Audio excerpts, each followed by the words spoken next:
لیکن جس نے کل امتحان نہ پڑھا اور آج کتاب کھولی تو آپ سوچیں کہ اس کی انگزائٹی کا کیا حال ہوگا۔ تو اسی طرح سے جوانی میں تسلی کے ساتھ، پورے دل کی ثبات کے ساتھ، جماؤ کے ساتھ جو نیک کام کیے جاتے ہیں ان کا اجر اور بڑھاپے میں آ کر تو انسان کتاب زندگی جب بند ہونے والی ہے تو اس وقت اس کو کھول کر دیکھے کہ اس میں نے کیا کیا درج نہیں کیا ہوا، اور اس وقت کوشش کرے تو قبول تو وہ بھی ہوگا، لیکن جوانی کی ہوئی عبادت جو ہے وہ زیادہ معنی رکھتی ہے، وہ زیادہ اجر رکھتی ہے۔ پھر اسی طرح سے رسول اللہ صلی اللہ علیہ وسلم نے فرمایا، نہ میں دنیا سے ہوں نہ دنیا مجھ سے ہے، بے شک مجھے اور قیامت کو اس طرح بھیجا گیا ہے کہ ہم ایک دوسرے سے آگے بڑھنے کی کوشش کر رہے ہیں، یعنی ایک دوڑ لگی ہوئی ہے، اور کبھی قیامت آگے نکل جاتی ہے اور کبھی میں آگے نکل جاتا ہوں، یعنی اتنے قریب ہیں ہم۔ اور نبی صلی اللہ علیہ وسلم کے ساتھی سہل بن سعد سے روایت ہے کہ رسول اللہ صلی اللہ علیہ وسلم نے فرمایا، مجھے اور قیامت کو اس انگلی کی طرح بھیجا گیا ہے، یعنی آپ صلی اللہ علیہ وسلم نے اپنی شہادت کی انگلی اور ساتھ والی انگلی دونوں کو اکٹھا کر کے دکھایا۔ پھر اسی طرح سے جہنم اور جنت دونوں ہی انسان کے بہت قریب ہیں۔ ابی بن کعب رضی اللہ عنہ سے مروی ہے کہ جب رات کا تہائی حصہ گزر جاتا تو رسول اللہ صلی اللہ علیہ وسلم اٹھ کھڑے ہوتے اور فرماتے کہ اے لوگو، اللہ کو یاد کرو، اور آ گئی کانپنے والی اور اس کے بعد زلزلے کا ایک اور جھٹکا آئے گا۔ تو لہٰذا ہم جو اس دنیا میں آئے ہیں تو ہم اپنا وقت ضائع کرنے نہیں آئے ہیں، اور جو کوئی غفلت میں اور حقیقت سے اعراض کر کے ہیڈ لیسنس میں زندگی گزارتا ہے، لغویات میں پڑھ کے زندگی گزارتا ہے، کھیل کود، ریکریشن، ہنسی مذاق ٹھٹھا، یہی اس کی زندگی رہ گئی ہے باقی، تو پھر تو اس کا یہ اعراض اس کو خود ہی خسارے میں ڈالے گا، اور یہ بہت بڑا خسارہ ہوگا، اور اس سے کسی قسم کی کوئی دوبارہ انسان جو ایک ریوائیو کرتا ہے نا اپنے دنیا میں، اگر کوئی بینکرپٹ ہو جائے تو پھر وہ دوبارہ شروع کر دیتا ہے محنت، وہاں پر دوبارہ کبھی کوئی چانس نہیں ہے، وہاں پر تو بس پھر نتیجہ ہی نکلنا ہے۔ بلکہ انہوں نے کہا یہ اڑتے خواب ہیں، بلکہ اس نے جھوٹ کر لیا ہے، بلکہ وہ شاعر ہے، ورنہ اسے ہمارے پاس کوئی ایسی نشانی لانی چاہیے جیسے پہلے رسول بھیجے گئے تھے، ان سے پہلے کوئی بستی بھی جسے ہم نے ہلاک کیا ایمان نہیں لائی تھی، کیا پھر یہ ایمان لائیں گے؟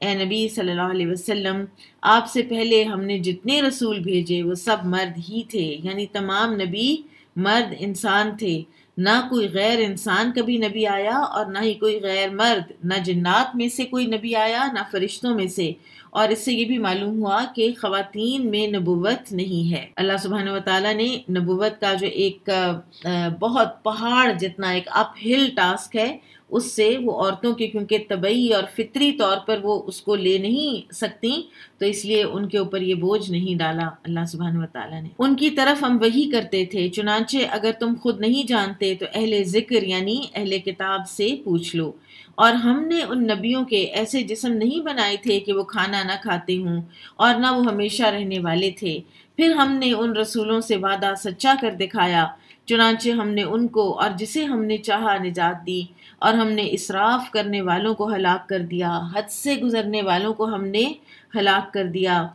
اور آگے ایک بہت ہی خوبصورت آیت ہے قرآن کے حوالے سے، لَقَدْ أَنزَلْنَا إِلَيْكُمْ كِتَابًا فِيهِ ذِكْرُكُمْ، بے شک ہم نے تمہاری طرف ایک کتاب نازل کی ہے، اس میں تمہارا ہی ذکر ہے، پھر بھی تم نہیں سمجھتے۔ فیہ ذکرکم، اس میں تمہارا ذکر ہے، میرا ذکر ہے، آپ کا ذکر ہے، اور ہمارے سے انسان سے پرٹیننگ ہر قسم کی جو بھی چیز ہمیں چاہیے، جو بھی ہمیں اپنی ہدایت کے لیے درکار ہے، جو بھی ہمیں اپنی دنیاوی زندگی، اپنی معاشرت، اپنی معیشت کے لیے درکار ہے، گھروں میں کیسے رہنا ہے، ہمارے اخلاق کیسے ہونے چاہیے، ہمارے اعمال کیسے ہونے چاہیے، ہمارے دینی معاملات، ہمارے دنیاوی، ہمارے اکنامک، ہر قسم کے معاملات کیسے ہونے چاہیے، یہ سب ہمیں اس کتاب کے اندر سے ملتا ہے۔ ہمارے قوانین کیسے ہونے چاہیے، یہ بھی ہمیں اس کتاب میں ملتا ہے۔ یعنی انسان سے ریلیٹڈ ہر ایسپیکٹ اس کتاب میں کور کر دیا گیا ہے، اللہ کی اس کتاب میں کور کر دیا گیا ہے۔ اور پھر اسی طرح سے اس میں انسان کا شرف اور عزت بھی ہے کہ اللہ تعالیٰ کی ایک آخری کتاب جو اللہ تعالیٰ نے آسمانوں سے نازل کی، وہ انسان کا ذکر لیے ہوئے اتری ہے۔ کیا پھر بھی تم نہیں سمجھتے؟ اور ہم نے کتنی ہی بستیاں تہس نہس کر دیں جو ظالم تھیں، اور ان کے بعد دوسری قومیں اٹھا کھڑی کیں۔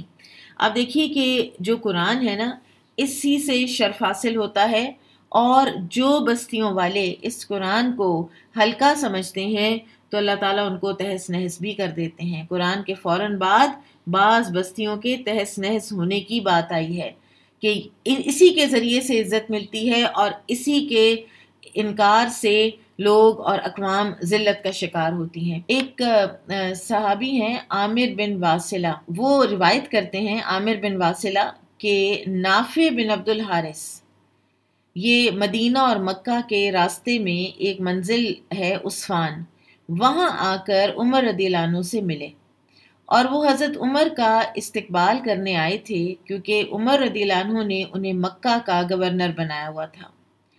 تو جب عمر رضی اللہ عنہ نے انہیں مکہ سے باہر دیکھا استقبال کے لیے تو پوچھا کہ آپ نے مکہ کے لوگوں پر اپنا نائب کسے مقرر کیا ہے؟ آپ دیکھیں ذرا حضرت عمر رضی اللہ عنہ کا سینس آف رسپانسبلٹی کہ اگر یہ مجھے ویلکم کرنے آ ہی گیا ہے تو پھر یہ بھی بتائے کہ پیچھے کون ہے مکہ کو دیکھنے والا۔ تو نافع نے جواب دیا ابن ابزا کو۔ تو عمر رضی اللہ عنہ نے پوچھا ابن ابزا کون ہے؟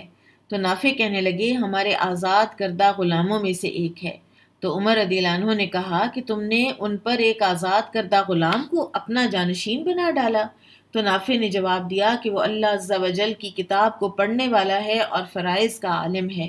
تو عمر رضی اللہ عنہ نے کہا ہاں واقعی تمہارے نبی صلی اللہ علیہ وسلم نے فرمایا تھا اللہ تعالیٰ اس کتاب یعنی قرآن کے ذریعے بہت سے لوگوں کو اونچا کر دیتا ہے اور بہتوں کو اس کے ذریعے سے نیچے گرا دیتا ہے۔ علامہ اقبال کا شعر ہے نا کہ وہ زمانے میں معزز تھے مسلمان ہو کر، اور تم خوار ہوئے تارک قرآن ہو کر۔ پھر جب انہوں نے ہمارے عذاب کی آہٹ محسوس کی تو وہ لوگ وہاں سے بھاگنے لگے۔ ان سے کہا گیا مت بھاگو اور لوٹ جاؤ جہاں تمہیں سامان عیش و عشرت دیا گیا تھا، اور اپنے مکانات محلات کی طرف تاکہ تم سے سوال کیا جائے۔ اب کیوں نکلتے ہو اپنے محلات سے؟ جب تمہیں اللہ کے راستے میں بلایا جاتا تھا تو پھر تو تم اپنے محلات سے نکل کر نہیں دیتے تھے، اب پھر زلزلوں میں اور ان عذابوں میں بھی انہی محلات سے چمٹ کر کیوں نہیں بیٹھتے ہو؟ وہ کہنے لگے ہائے ہماری کمبختی، بے شک ہم ہی ظالم تھے۔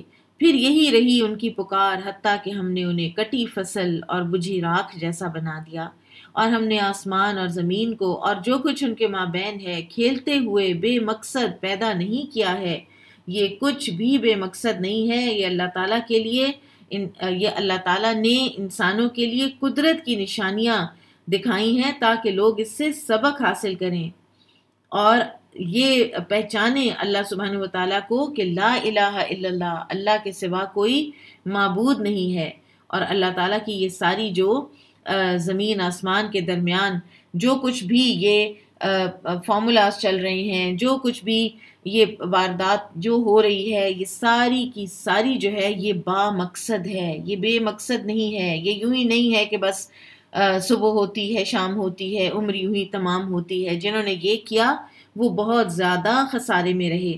بندے اللہ کا ذکر کریں، اللہ کا شکر کریں، بندے اپنے معاملات درست رکھیں، اس لیے یہ کائنات بنائی گئی ہے، اسی لیے اس کے سارے جو بھی عوامل ہیں اس میں الذی خلق الموت والحیات لیبلوکم ایکم احسن عملا، اللہ تعالیٰ نے موت اور زندگی تخلیق ہی اس لیے کی ہے کہ اللہ یہ دیکھے کہ انسانوں میں سے اچھے عمل احسن عمل کون کرتا ہے۔ اگر ہم یوں ہی سامان تفریح بنانا چاہتے اور اگر ہم نے یہی کچھ کرنا ہوتا تو اپنے پاس ہی سے یہی کچھ کر لیتے، یعنی پھر یہ اتنا سیریس سنجیدہ معاملات نہ ہوتے، احسن عمل کی کوئی حیثیت نہ ہوتی، جنت دوزخ ہوتے ہی نہیں، بس یہاں بھیج دیا 4 دن جیو اور عالم دوبارہ نیست والی فلسفی کے اوپر عمل کرتے ہوئے رہو اس دنیا میں اور بس فارغ۔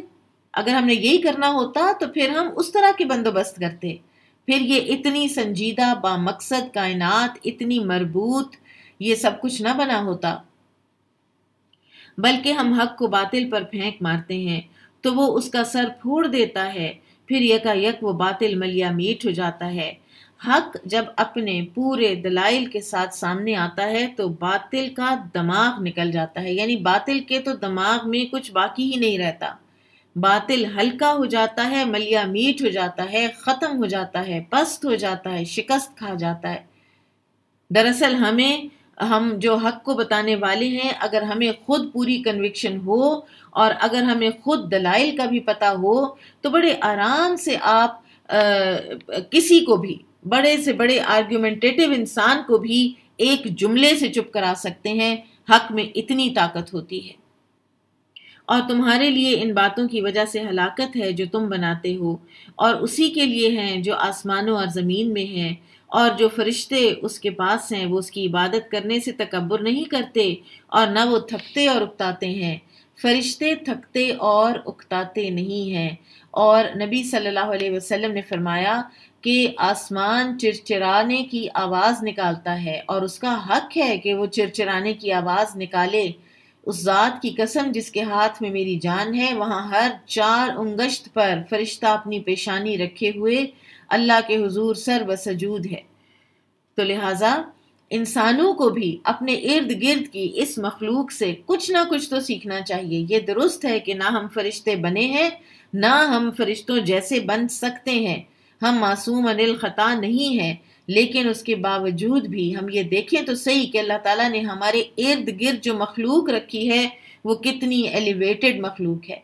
ہمارا ساتھ ہے اس مخلوق کے ساتھ، وہ ہمارے کرامن کاتبین ہیں، وہ ہمارے لیے دعائیں کرتے ہیں، وہ ہمارے لیے استغفار کرتے ہیں۔ ان کے کتنے فنکشنز ہیں جو ہمارے ہی لیے ہیں، کچھ ہیں جو ہماری حفاظت پر متعین ہیں، کچھ ہیں جو ہمارے لیے اللہ سے استغفار کر رہے ہیں، کچھ ہیں جو حاملین عرش ہیں۔ تو ہم ان فرشتوں کی مائیت میں ہیں اس دنیا کی زندگی میں، اور اس کے باوجود اگر ہم اتنا سا بھی نہیں کر سکتے کہ ہم وقت پر 5 نمازیں ہی پڑھ لیں، اور مائیت ان فرشتوں کی کہ جو اللہ کی عبادت سے نہ کبھی تکبر کرتے ہیں، نہ اپولوجیٹک ہو کے اس کو چھوڑتے ہیں کہ نہیں یہاں سب کے درمیان میں میں کیسے سجدہ کروں، یہاں سب کے درمیان میں کیسے نماز پڑھوں، یہاں سب کے درمیان میں کیسے اللہ کا فلاں حکم مان لوں۔ کچھ تو پھر معاشرے کا بھی سننا ہوتا ہے، کچھ تو پھر ان لوگوں کی بات بھی سننی ہوتی ہے، ان لوگوں کو بھی خوش کرنا ہوتا ہے۔ میں تو نہیں چاہتی کہ لوگ باتیں بنائیں، تو لوگوں نے تو آپ کے شریعت کو فالو کرنے پر بھی باتیں بنانی تھیں، اور آپ کے نہ کرنے پر بھی وہ بنائیں گے۔ تو لہٰذا یہ ایک جو کنٹینیوس اللہ تعالیٰ کی عبادت ہے نا، زندگی کے ہر ایسپیکٹ میں، زندگی کے ہر فیز میں، یہ ہمیں فرشتوں سے سیکھنا ہے کہ کبھی تھکتے اکتاتے نہیں ہیں، کہ ہم اللہ کی بات مان کے تھک گئے ہیں تو تھوڑی دیر کے لیے ہم ذرا کچھ اور کر لیں۔ وہ رات دن اس کی تسبیح کرتے ہیں، سست نہیں پڑتے۔ کیا انہوں نے زمین میں سے ایسے معبود بنا لیے ہیں جو مردوں کو زندہ کر دیں گے؟ اگر ان دونوں زمین و آسمان میں اللہ کے سوا کئی اور معبود ہوتے تو یہ دونوں ہی تباہ ہو جاتے۔ چنانچہ اللہ عرش کا رب ان باتوں سے پاک ہے جو وہ مشرک بیان کرتے ہیں۔ وہ جو کچھ کرتا ہے اس کی بابت اس سے سوال نہیں کیا جا سکتا۔ اللہ تعالیٰ کے فیصلوں کو کوئی کوسچن نہیں کر سکتا، لہٰذا ہمیں کرنا بھی نہیں چاہیے۔ کبھی کسی بات پر تقدیر میں کوئی ایسی چیز آ بھی جائے جو بظاہر ہمیں بہت تکلیف دہ لگ رہی ہو، تو بھی اپنے آپ کو اس وقت کنٹرول کرنا چاہیے جبکہ ان لوگوں سے باز پرس ہوگی۔ اللہ باز پرس کرتا ہے، اللہ سے کوسچن نہیں کیا جا سکتا۔ کیا انہوں نے اللہ کے سوا اور معبود بنا لیے ہیں؟ کہہ دیجئے تم اپنی دلیل لاؤ۔ یہ توحید ہی میرے ساتھیوں کا ذکر ہے اور مجھ سے پہلوں کا بھی ذکر تھا، بلکہ ان میں سے اکثر حق کا علم نہیں رکھتے، لہٰذا وہ اس سے منہ پھیر لیتے ہیں۔ وَمَا أَرْسَلْنَا مِن قَبْلِكَ مِن رَّسُولٍ إِلَّا نُوحِي إِلَيْهِ أَنَّهُ لَا إِلَٰهَ إِلَّا أَنَا فَاعْبُدُونِ وَقَالُوا اتَّخَذَ الرَّحْمَٰنُ وَلَدًا سُبْحَانَهُ بَلْ عِبَادٌ مُّكْرَمُونَ۔ اور آپ سے پہلے ہم نے جو بھی رسول بھیجا اس کی طرف یہی وحی کرتے رہے کہ بے شک میرے سوا کوئی معبود نہیں، لہٰذا تم میری ہی عبادت کرو۔ اور انہوں نے کہا رحمان نے اولاد بنائی ہے، یعنی اللہ کے ہر نبی جو پہلے آئے ہیں ان کا جو تعلیم تھی وہ توحید ہی تھی، اور ہر نبی اپنی امت کا پہلا مسلمان ہی تھا۔ اور یہ جو رحمان کے ساتھ اولاد منسوب کرنا ہے، یہ کسی بھی نبی کا کام نہیں، یہ کسی بھی نبی کی تعلیم نہیں ہے، یہ لوگوں نے خود بنا لیا ہے۔ اور انہوں نے کہا رحمان نے اولاد بنائی ہے، وہ اس سے پاک ہے، بلکہ وہ فرشتے تو اللہ کے معزز و مکرم بندے ہیں، وہ بات کرنے میں اس سے سبقت نہیں کرتے اور وہ اسی کے حکم پر عمل کرتے ہیں، وہ جانتا ہے جو کچھ ان کے آگے اور پیچھے ہے، اور وہ صرف اس کی سفارش کریں گے جس کے لیے اللہ پسند کرے گا۔ ہم اس غلط فہمی میں نہ رہیں کہ ہماری سفارش ہو جائے گی، فلاں فلاں کر دے گا یا فرشتے کر دیں گے۔ سفارش اسی کی ہو سکے گی جس کے لیے اللہ پسند کرے گا۔ اللہ پسند ہی نہیں کرے گا تو اس کے لیے کوئی سفارش کیسے کر سکے گا؟ کوئی نبی، کوئی ولی، کوئی فرشتہ۔ اور وہ اس کے خوف سے ڈرنے والے ہیں۔ اور ان میں سے جو یہ کہے کہ بے شک اللہ کے سوا میں بھی معبود ہوں، تو اسے ہم جہنم کی سزا دیں گے۔ ہم ظالموں کو اسی طرح سزا دیتے ہیں۔ فرشتہ بھی اگر کہہ لینا کہ میں معبود ہوں تو وہ بھی جہنم میں جائے۔ اتنا سینسٹیو یہ عقیدے کا معاملہ ہے۔ اور صرف یہ نہیں کہ ہم کسی کے آگے سجدہ ریز نہ ہوں اور کسی کے گھر کا طواف نہ کریں اللہ کے سوا، اس میں حلال اور حرام کی جو کیٹیگریز ہیں وہ اگر ہم کسی اور کو اس کا حق دے دیتے ہیں کہ وہ ہمیں بتائے گا کہ یہ حلال ہے اور یہ حرام ہے، اور وہ کلیش کرتا ہو شریعت سے اور ہم بات مانیں اس دوسرے کی، تو وہ بھی ہمارا رب ہے، وہ شرک ہے۔ اور یہ ہم سورہ توبہ میں پڑھ آئے ہیں پیچھے۔ کیا کافروں نے نہیں دیکھا، نہیں غور کیا کہ بے شک آسمان اور زمین باہم ملے ہوئے تھے، پھر ہم نے ان دونوں کو الگ الگ کر دیا۔ آپ دیکھیں کہ یہ جو بگ بینگ کی تھیوری کو ہم اتنا پروموٹ کیا جاتا ہے اور سائنس میں بچوں کو پڑھایا بھی جاتا ہے، تو اس کا کہا جا سکتا ہے کہ، اور ہو سکتا ہے کہ کل کو کوئی اور تھیوری آ جائے، لیکن قرآن اپنی جگہ پر موجود ہے کہ زمین و آسمان ملے ہوئے تھے اور پھر ہم نے ان دونوں کو الگ الگ کیا۔ ایک ماس تھا، پھر اس کے بعد اللہ تعالیٰ نے ان سب کو الگ الگ کیا۔ اور بگ بینگ کی تھیوری بھی یہی کہتی ہے کہ ایک دھماکہ ہوا تھا اور اس سے یہ ساری کہکشائیں اور ساری یہ ستارے اور سیارے اور بلیک ہولز اور کیا کیا چیزیں جو ہیں یہ بن گئیں، اور سٹار ڈسٹ سے پھر انسان بھی بن گیا۔ سبحان اللہ، سٹار ڈسٹ سے انسان بھی بن گیا، کیونکہ انسان کی تخلیق کو ایکسپلین نہیں کر پائے۔ اور کیونکہ اگر وہ یہ مان لیں کہ پہلا انسان اللہ سبحانہ وتعالیٰ کے ہاتھوں سے تخلیق کیا ہوا تھا، تو پھر تو اللہ کو ماننا پڑے گا، اور اگر اللہ کو ماننا پڑے تو پھر اللہ کی تو ایک کتاب بھی ہے، اللہ تعالیٰ کے تو ایک رسول ہے آخری صلی اللہ علیہ وسلم، اللہ تعالیٰ کی تو بھیجی ہوئی ایک شریعت ہے، ایک دین ہے، پھر تو اس کو ماننا پڑے گا۔ لہٰذا اسی چیز کا شروع ہی سے انکار کر دو اور کہہ دو کہ انسان بھی خود ہی بن گیا، حالانکہ نہ یہ کائنات خود بنی ہے۔ یہ بگ بینگ اگر ہم ایک حد تک مان بھی لیں، کیونکہ قرآن جو ہے وہ ایک یعنی بظاہر اس کی تائید کرتا نظر آتا ہے، تو اگر ہم مان بھی لیں تو بگ بینگ جو ہے وہ خود سے نہیں ہوا، اس کو کرنے والا اللہ تھا۔ صاف اللہ سبحانہ وتعالیٰ نے اس میں ہم کا متکلم کا صیغہ استعمال کیا ہے، کانتا رتقن ففتقناہما، ہم نے پھاڑا ان دونوں کو، ہم نے الگ الگ کیا ان دونوں کو، اور ہم نے پانی سے ہر زندہ شے بنائی۔ ہر زندہ چیز، ہر لیونگ آرگنزم جو ہے اس کا بیسک سیل ہے، اور سیل جو ہے 70% واٹر ہے۔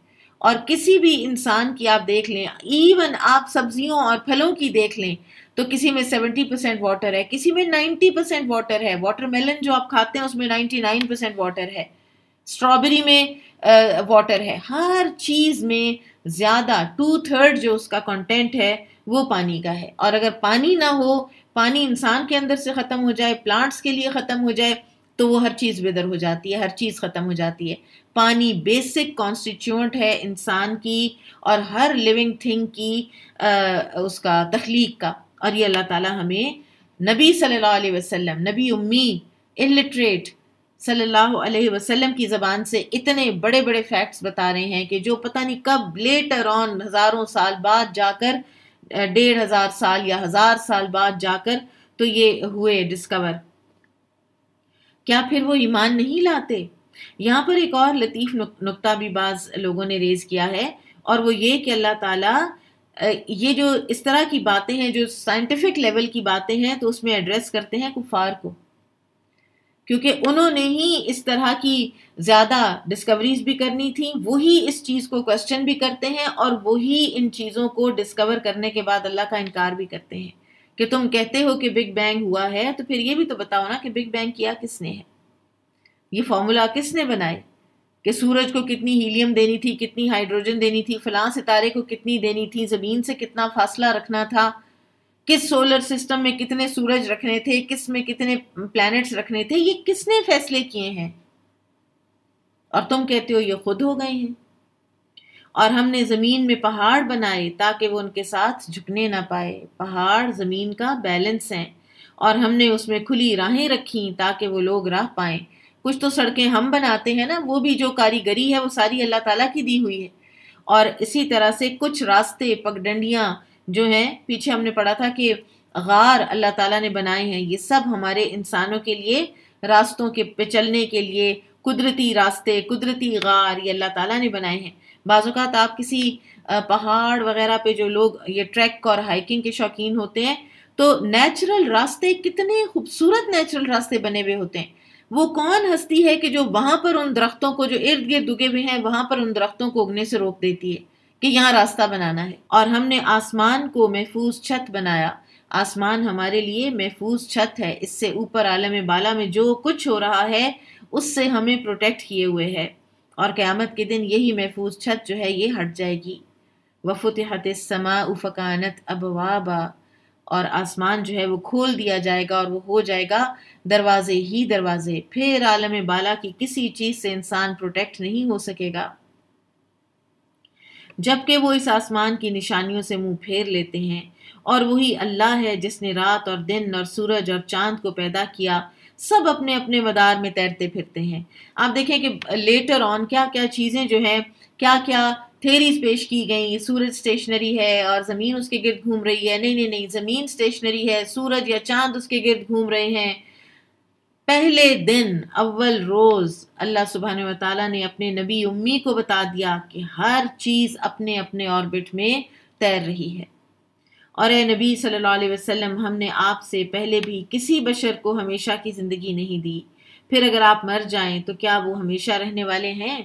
یعنی یہ نبی صلی اللہ علیہ وسلم کو جو قتل کرنے کی دھمکیاں دیتے تھے اور پلانز کرتے تھے، تو اللہ تعالیٰ فرماتے ہیں کہ ٹھیک ہے، یعنی انبیاء اگر دنیا میں آتے ہیں تو ہمیشہ کی زندگی تو کسی نبی کو نہیں ملی، پہلے انبیاء بھی جو ہیں انہوں نے وفات پائی ہے، تو اگر یہ اپنے مقصد میں کامیاب اگر ہو گئے بالفرض، یا آپ طبعی جب آپ کی وقت آئے تو آپ دنیا سے تشریف لے جائیں، تو کیا انہوں نے پیچھے اس دنیا میں ہمیشہ رہنا ہے؟ یعنی آپ کو سین سے ہٹا کر تو کیا اس دنیا میں انہوں نے ہمیشہ ہمیشہ کے لیے رہ جانا ہے؟ اس لیے ہی اس دنیا کو نعوذ باللہ آپ کو ہٹا کر تو اپنی زندگی جو ہے اس کو پرسکون بنانا چاہتے ہیں، تو کیا انہوں نے یہیں رہ جانا ہے؟ ہر نفس موت کو چکھنے والا ہے، ہر کسی نے مرنا ہے، اور ہم تمہیں پرکھنے کے لیے برائی اور بھلائی سے آزماتے ہیں، اور آخر کار تمہیں ہماری ہی طرف پلٹنا ہے۔ بعض اوقات اللہ سبحانہ و تعالی غموں میں، مصائب میں مبتلا کر کے، اور کبھی کبھی دنیا کے وسائل زیادہ دے کر اپنے بندوں کو آزماتے ہیں، کبھی تنگی اور بیماری سے آزماتے ہیں، اور کبھی اللہ سبحانہ و تعالی خوشحالی سے آزماتے ہیں، کبھی فقر و فاقہ سے آزماتے ہیں، اور کبھی بہت کچھ فراوانی کھانے پینے کی دے کر آزماتے ہیں۔ اور وجہ کیا ہے؟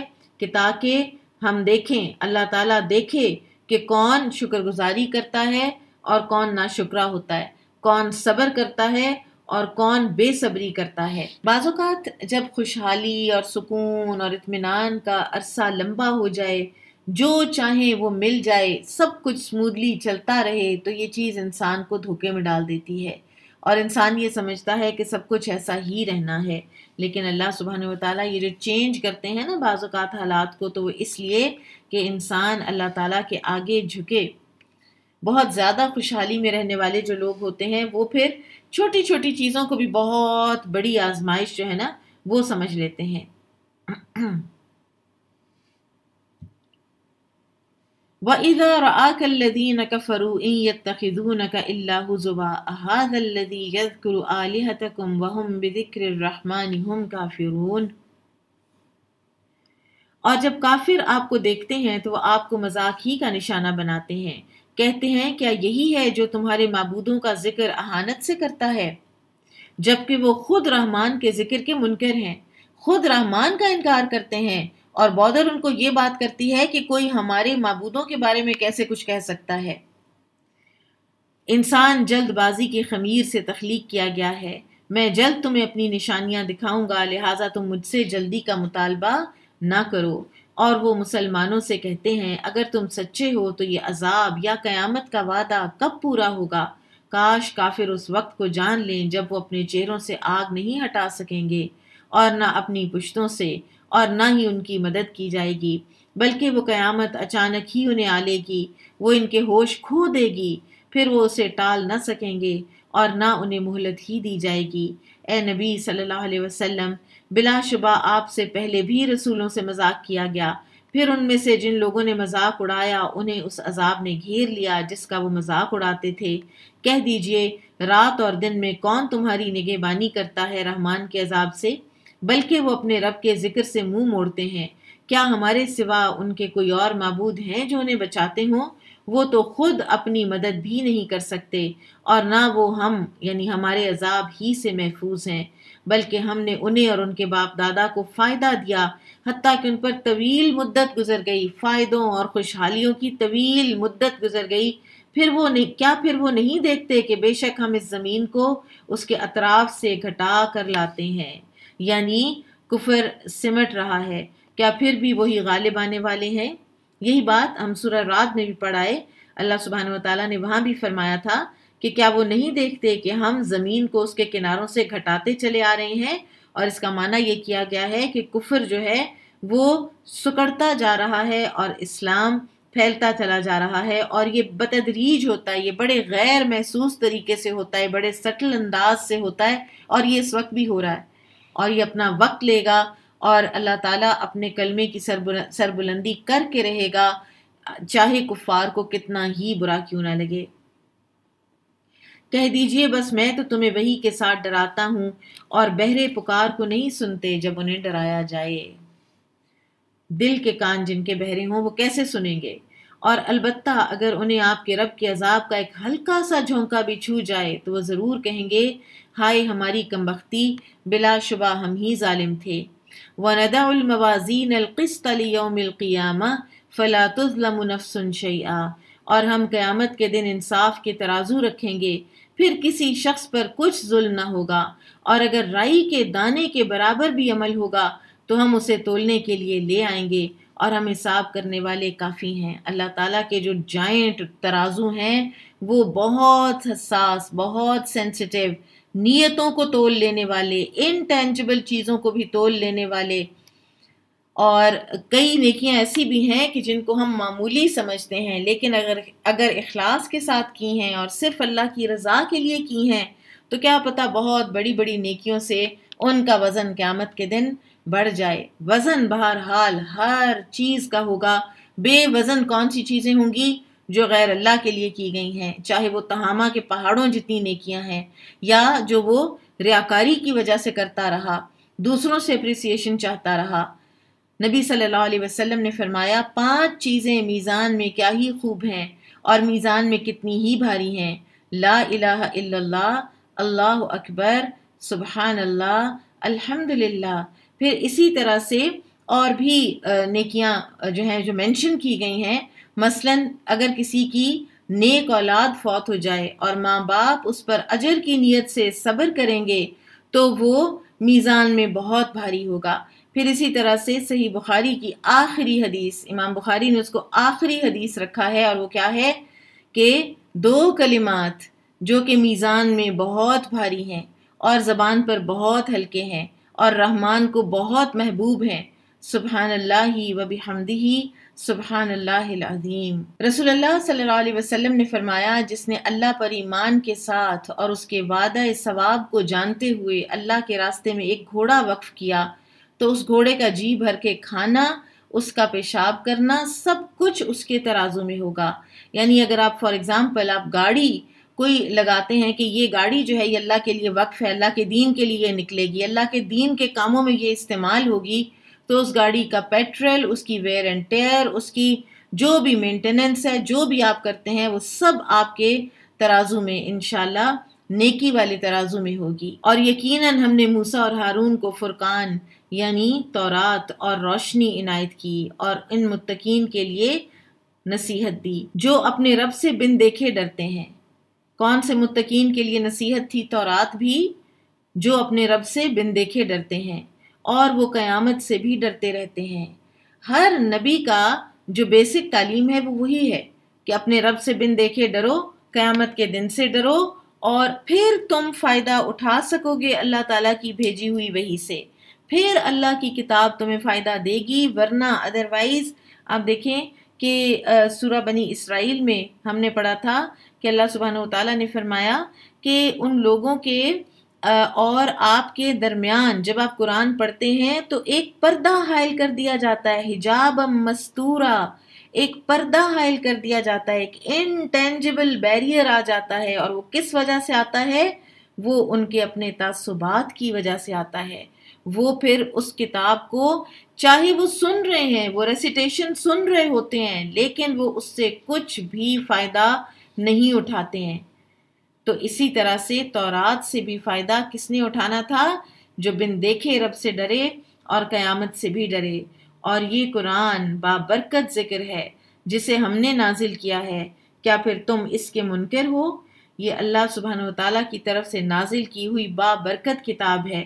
اللہ سبحانہ وتعالیٰ خود بھی بابرکت ہیں۔ تبارک الذی بیدہ الملک، بابرکت ہے وہ ہستی جس کے ہاتھ میں ساری بادشاہت ہے۔ پھر اسی طرح سے اللہ سبحانہ وتعالیٰ کی کتاب بڑی برکتوں والی کتاب ہے۔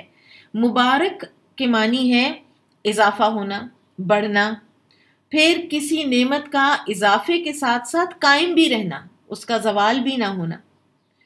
تو آپ دیکھیے کہ قرآن انسان پڑھتا ہے، اس کی نیکیاں ملٹیپلائی ہوتی چلی جاتی ہیں، وہ ایک ایک حرف پر 10 نیکیوں کا اجر پاتا چلا جاتا ہے، اور اسی طرح دنیا اور آخرت کی ہر خیر و بھلائی اس کتاب کے ساتھ جڑ جانے میں اللہ تعالیٰ نے رکھی ہوئی ہے۔ پھر اسی طرح پورا قرآن بھی بابرکت ہے، اور قرآن کی سورہ البقرہ پرٹیکولرلی بابرکت ہے، اور آپ صلی اللہ علیہ وسلم نے فرمایا کہ البقرہ کو پڑھنا باعث برکت ہے اور اس کو چھوڑ دینا باعث حسرت ہے۔ یعنی صرف اس کے پڑھنے سے برکت نہیں آتی، بلکہ اس کے چھوڑنے سے حسرتیں بڑھتی ہیں، زندگی میں محرومیاں زیادہ نظر آنے لگ جاتی ہیں، محرومیاں بڑھ جاتی ہیں۔ تو لہٰذا البقرہ کو بھی اپنی زندگی کا حصہ بنائیں۔ ایک تو قرآن کی ریگولر تلاوت، اور اس کے علاوہ البقرہ کی تلاوت، چاہے آپ ایک پیج کی تلاوت کریں لیکن آپ ضرور کریں، اور برکت کے حصول کے لیے کریں، اور ساتھ اس کا ترجمہ بھی پڑھیں، اس پر تھوڑا ریفلیکٹ بھی کر لیا کریں۔ ایک دفعہ ختم ہوئی دوبارہ شروع کر لی، پھر ختم ہوئی پھر دوبارہ شروع کر لی۔ البقرہ کو اپنی زندگی کا ساتھی بنائیں، اور قرآن کو بھی اپنی زندگی کا ساتھی بنائیں۔ ہم میں سے کون ہے جو برکتیں نہیں چاہتا؟ ہم میں سے کون ہے جو حسرتیں چاہتا ہے، جو بینکرپسی چاہتا ہے، تنگی چاہتا ہے، خوشحالی نہیں چاہتا؟ کون ہے؟ کون ہے جو عافیت کا ٹلنا چاہتا ہے؟ کون ہے جو نعمتوں کا زوال چاہتا ہے؟ کوئی بھی نہیں ہے۔ تو اگر ہم بالکل کلیئر ہیں کہ ہم کس طرح اس دنیا کی زندگی میں رہنا چاہتے ہیں، تو پھر ہم اس بارے میں کیوں کلیئر نہیں ہیں کہ کہاں پر ہمیں یہ برکتیں اور یہ اطمینان اور دل کا سکون اور سکینت اور اللہ کی معیت، یہ سب کچھ ہمیں کہاں سے حاصل ہونی ہے؟ ہم کیوں نہیں تلاش کرتے؟ ہم کیوں نہیں قرآن کو کھول کے دیکھتے؟ یہ ایک انتہائی حیرت انگیز بات ہے کہ ایک انسان کو اپنا مقصد بھی پتہ ہے، اور اس کے باوجود وہ یہ جاننے سے قاصر ہے، اور وہ جاننا چاہتا ہی نہیں ہے۔ کیونکہ بہت سے لوگ کہتے ہیں نا کہ ہم اس لیے نہیں پڑھتے کہ پھر عمل کرنا پڑے گا۔ بھائی اس پر عمل کرنا آپ کے لیے بابرکت ہے، آپ کی زندگی، آپ کی موت، سب کچھ کے لیے برکت کا باعث ہے۔ تو اپنا ہی خسارہ انسان چاہتا ہے۔ کبھی ایسا ہوا ہے؟ لیکن آپ دیکھیے شیطان نے کیسا ہماری عقل کے اوپر پردہ ڈال رکھا ہے کہ جو چیز ہمارے لیے برکت کا باعث تھی اس کو تو ہم نے سمجھ کے بوجھ، نعوذ باللہ، تو ایک سائڈ پہ کر دیا، اور برکتیں ہم تلاش کرتے ہیں اپنے زور بازو میں۔ برکت اللہ تعالیٰ کا خاص فعل ہے۔ اللہ تعالیٰ برکت ڈالے گا تو ڈلے گی، کسی کے 10 روپے یا 100 روپے میں بھی ڈل جائے گی، اور دوسرے کے لاکھ روپے میں بھی نہیں ہوگی۔ تو اس لیے کبھی بھی اس قرآن کو ہلکا نہ سمجھیں، یہ بابرکت ذکر ہے جسے ہم نے نازل کیا، پھر تم اس کے منکر ہو۔ اور بلا شبہ اس سے بھی پہلے ہم نے ابراہیم علیہ السلام کو اس کی دانائی دی تھی، اور ہم اسے خوب جاننے والے تھے۔ جب اس نے اپنے باپ اور اپنی قوم سے کہا، یہ کیا ہیں مورتیاں جن سے تم لگے بیٹھے ہو؟ وہ کہنے لگے، ہم نے اپنے باپ دادا کو انہی کی عبادت کرتے ہوئے پایا ہے، یعنی باپ دادا کی جو تقلید ہے وہ صرف دین کے معاملے میں رہ گئی ہے۔ اور اگر باپ دادا اچھے نیک اور راسخ العقیدہ تھے نا، پھر بھی نہیں، پھر بھی ان کو چھوڑ دیا ہے۔ صرف وہ چیز کنٹینیو کی ہے کہ جس میں عقیدے کا فطور ہے، جس میں جہالت ہے، جس میں خرافات ہیں، بدعات ہیں، جاہلیت کے رسم و رواج ہیں، ان کو ہم اپنی ٹریڈیشن کہہ کر تو چلائی رکھتے ہیں۔ ابراہیم علیہ السلام نے کہا، بلا شبہ تم اور تمہارے باپ دادا کھلی گمراہی میں پڑے ہوئے ہو۔ انہوں نے کہا، کیا تو ہمارے پاس حق لایا ہے یا تو کھیل کرنے والوں میں سے ہے؟ ابراہیم علیہ السلام نے کہا، بلکہ تمہارا رب آسمانوں اور زمین کا رب ہے، جس نے انہیں پیدا کیا ہے، اور میں اس پر تمہارے سامنے گواہی دیتا ہوں، اور اللہ کی قسم تمہارے جانے کے بعد میں ضرور تمہارے بتوں کا علاج کروں گا۔ یہ ایسے ہے جیسے دل میں عزم کیا ابراہیم علیہ السلام نے کہا، اور یا پھر آہستہ سے کہا، اللہ عالم، لیکن بہرحال پھر انہوں نے عملاً ایک اگزامپل سیٹ کر کے دکھائی کہ اگر تمہارے بت کچھ کر پاتے ہوتے تو پھر اپنے آپ کو بچا لیتے اس طرح ٹوٹنے سے۔ فَجَعَلَهُمْ جُذَاذًا إِلَّا كَبِيرًا لَهُمْ لَعَلَّهُمْ إِلَيْهِ يَرْجِعُونَ، چنانچہ اس نے ان کے بڑے بت کو چھوڑ کر باقی سب کو ٹکڑے ٹکڑے کر ڈالا تاکہ وہ اس کی طرف رجوع کریں۔ وہ کہنے لگے، کس نے ہمارے معبودوں کا یہ حال کیا ہے؟ بلا شبہ وہ ضرور ظالموں میں سے ہے۔ بعض کہنے لگے، ہم نے ایک نوجوان کو ان کا ذکر کرتے سنا ہے، ہم نے ایک نوجوان کو ان کا ذکر کرتے سنا تھا، اسے ابراہیم کہا جاتا ہے۔ انہوں نے کہا، پھر تم اسے لوگوں کے سامنے لے آؤ تاکہ وہ دیکھیں۔ انہوں نے پوچھا، پھر ابراہیم علیہ السلام کو لایا گیا، اے ابراہیم، کیا تو نے ہمارے معبودوں کا یہ حال کیا ہے؟ آپ سوچئے انسان کی مت ماری جائے تو کہہ رہے ہیں ہمارے معبود اور ان کا حال، ان کا یہ حشر تم نے کر دیا، تو پھر وہ معبود کس بات کے؟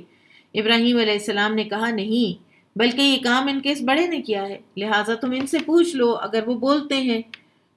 تو یہ ان کی ایک جو ہے نا ان کا جو انٹلیکٹ ہے اس کو اپیل کرنے کے لیے ابراہیم علیہ السلام نے ایسے کہا۔ پھر انہوں نے اپنے دل میں سوچا تو باہم کہنے لگے، بے شک تم ہی ظالم ہو۔ کہتا تو ابراہیم ٹھیک ہے، یہ اگر معبود ہوتے تو اپنے آپ کو بچا لیتے۔ پھر وہ شرمندگی کے مارے اپنے سر ڈال کر اوندے ہو رہے اور کہا، بلا شبہ تو جانتا ہے کہ یہ بت بولتے نہیں ہیں، یعنی ہم ان سے کیسے پوچھیں؟ یہ نہیں کہا کہ بلا شبہ تو جانتا ہے کہ یہ بت کسی کام کے نہیں اور ان کے پاس کوئی طاقت نہیں ہے، حالانکہ پتہ چل گیا تھا۔ بات صرف اتنی سی کی کہ یہ بولتے نہیں ہیں، تاکہ جو ابراہیم علیہ السلام کہہ رہے ہیں بس اس کو ہم ریفیوٹ کر دیں۔ ابراہیم علیہ السلام نے کہا کہ پھر تم اللہ کے سوا ان کی عبادت کرتے ہو جو تمہیں کچھ نفع نہیں دے سکتے اور نہ تمہیں نقصان دے سکتے ہیں؟ تف ہے تم پر اور ان پر جن کی تم اللہ کے سوا عبادت کرتے ہو، کیا پھر تم عقل نہیں رکھتے؟ انہوں نے کہا، اگر تم نے کچھ کرنا ہے تو ابراہیم کو جلا دو اور اپنے معبودوں کی مدد کرو۔ ہم نے کہا، یا نار کونی برداً وسلاما علی ابراہیم، اے آگ تو ابراہیم پر ٹھنڈی اور سلامتی والی ہو جا۔ سبحان اللہ، اللہ تعالیٰ آگ میں سے تاثیر نکال دیتے ہیں، اللہ تعالیٰ کچھ بھی کر سکتے ہیں اپنے بندے کے لیے۔ اور ایک اور روایت میں آتا ہے کہ اگر اللہ سبحانہ وتعالیٰ سلاما نہ کہتے تو آگ برف بن جاتی، یعنی وہ سلامتی پھر نہ بنتی، اور اسی طرح سے اگر علی ابراہیم نہ فرماتے تو یہ آگ پوری دنیا کے لیے ہمیشہ کے لیے ٹھنڈی ہو جاتی۔ تو اللہ تعالیٰ کے حکم اتنے اس پر مبنی ہوتے ہیں حکمت پر کہ کسی قسم کا کوئی ان میں نقصان کا اندیشہ تو ہوتا ہی نہیں ہے۔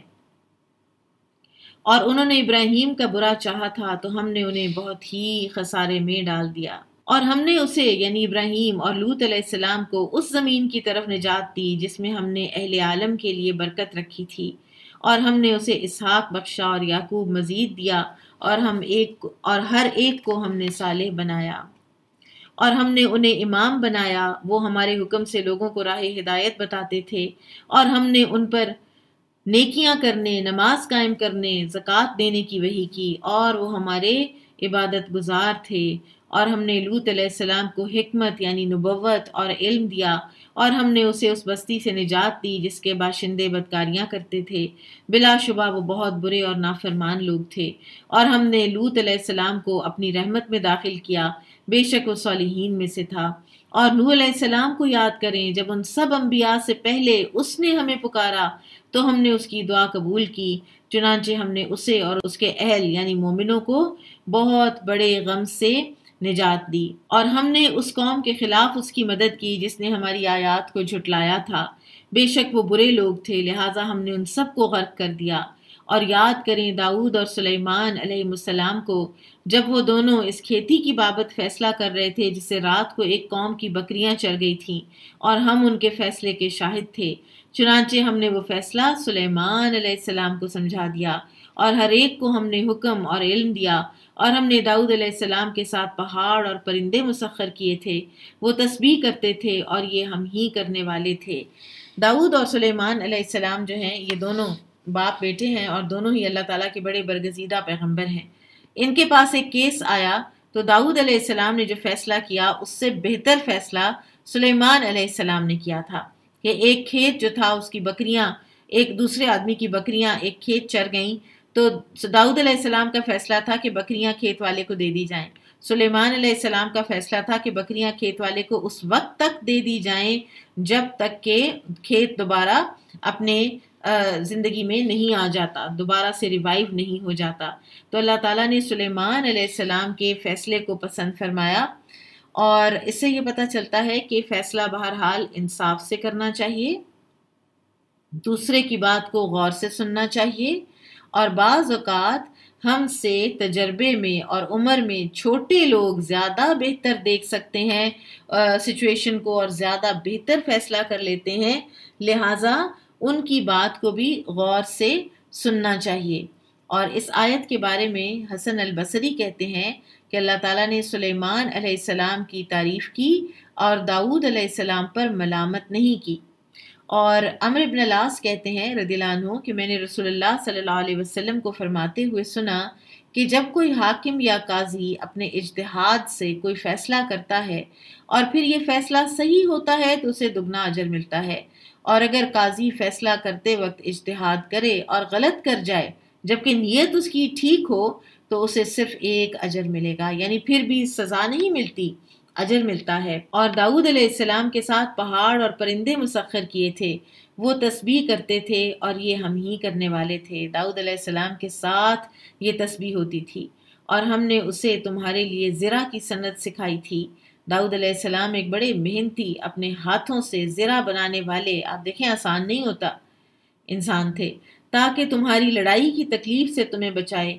پھر کیا تم شکر کرنے والے ہو؟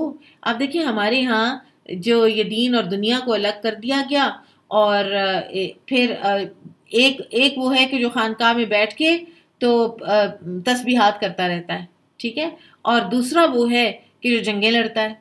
لیکن ہمیں یہاں سے کیا پتہ چل رہا ہے کہ وہی انسان تسبیحات کرتا ہے، وہی انسان جنگیں بھی لڑتا ہے۔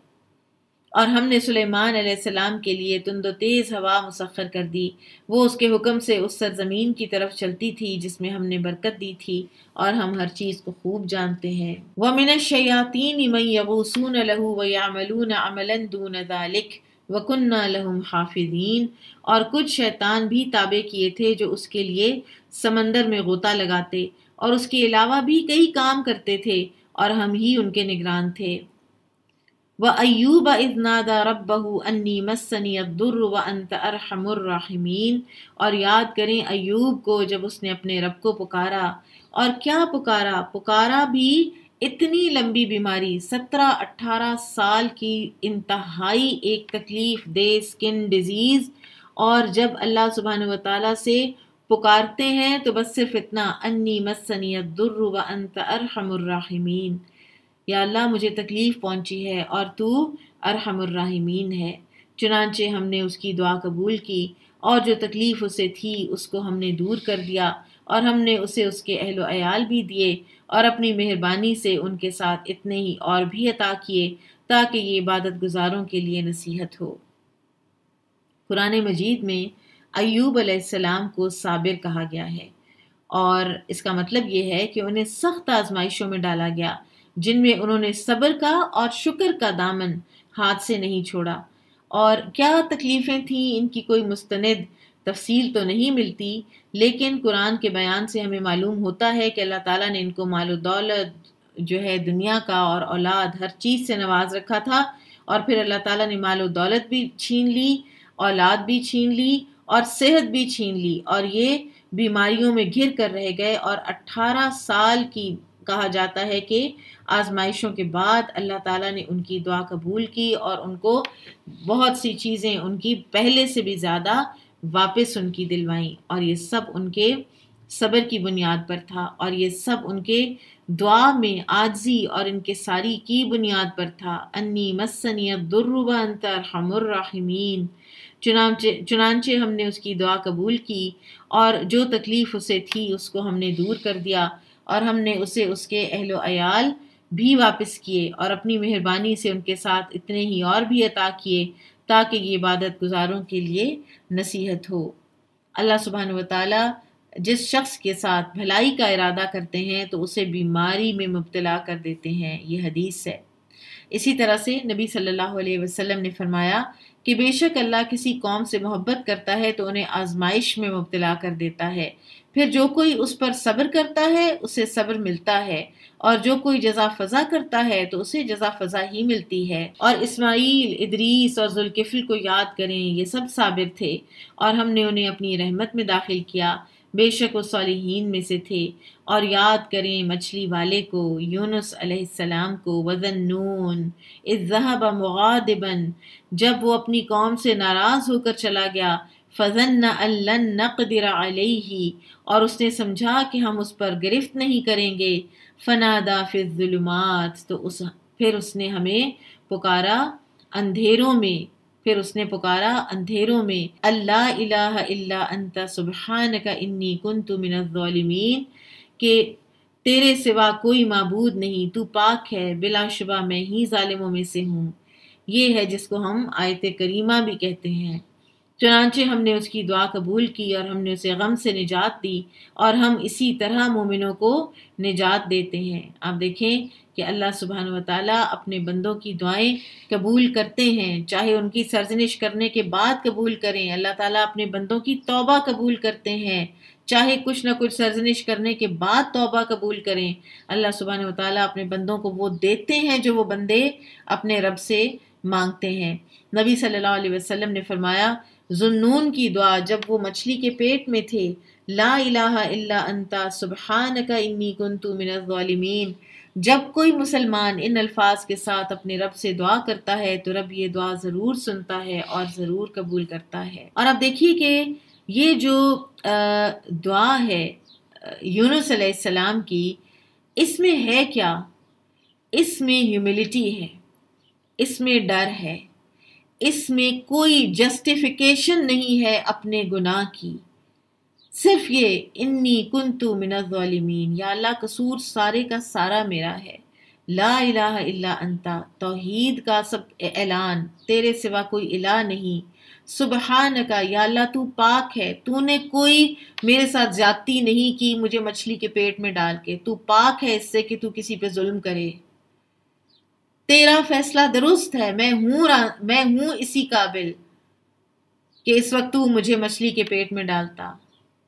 آپ دیکھیں، نہ معافی مانگی ہے، نہ دعا کی ہے یا اللہ یہاں سے مجھے نکال، صرف اعتراف کیا ہے۔ آپ دیکھیے کہ کیسے یہ نبی ہیں یونس علیہ السلام، اور ہم یہ دیکھتے ہیں کہ اللہ تعالیٰ نے ان کو مچھلی کے پیٹ میں ڈالا، ہم یہ نہیں دیکھتے کہ اللہ تعالیٰ نے ان کی دعا کو کتنا آنر کیا، ان کی توبہ کو، ان کی ہیوملٹی کو اللہ تعالیٰ نے کتنا اس کو ایلیویٹ کیا کہ اس کو قرآن میں رکھا، اپنے نبی صلی اللہ علیہ وسلم کی زبان مبارک سے اس دعا کے بارے میں یہ بات کہلوائی کہ اس کے ذریعے سے مانگو گے تو ملے گا۔ لیکن ہمارا ہر چیز کی طرح اس دعا کے ساتھ بھی ہمارا تعلق کیا رہ گیا؟ حلق سے اوپر، حلق سے اوپر، زبانی، لوگوں آ جاؤ، آؤ 1.25 دفعہ مل کے پڑھ لیں، ایک دفعہ کہہ لیں انی کنتو من الظالمین، کوئی گناہ لیں اپنا، کوئی سوچیں اپنا اور کہیں انی کنتو من الظالمین، اس کی کوئی جسٹیفیکیشن نہ دیں، پھر دیکھیں انشاءاللہ اللہ تعالیٰ کیسے انسان کے حالات چینج کرتے ہیں۔ فاستجبنا له ونجيناه من الغم وكذلك ننجي المؤمنین۔ سبحان اللہ، چنانچہ ہم نے اس کی دعا قبول کی اور ہم نے اسے غم سے نجات دی اور ہم اسی طرح مومنوں کو نجات دیتے ہیں۔ اور یاد کریں زکریا علیہ السلام کو، جب اس نے اپنے رب کو پکارا تھا، ربی لا تذرنی فردا وانت خیر الوارثین، اے میرے رب تو مجھے اکیلا نہ چھوڑ اور تو ہی بہترین وارث ہے۔ آپ دیکھیں اولاد مانگی ہے لیکن ساتھ کیا کہہ دیا ہے؟ تو ہی بہترین وارث ہے، بہرحال مجھے کچھ نہ بھی ملا تو وارث تو اصل تو ہی ہے۔ سبحان اللہ، کتنی خوبصورت یہ دعائیں ہیں، کتنی حکمت پر مبنی۔ اور ادھر بھی کیا ہے؟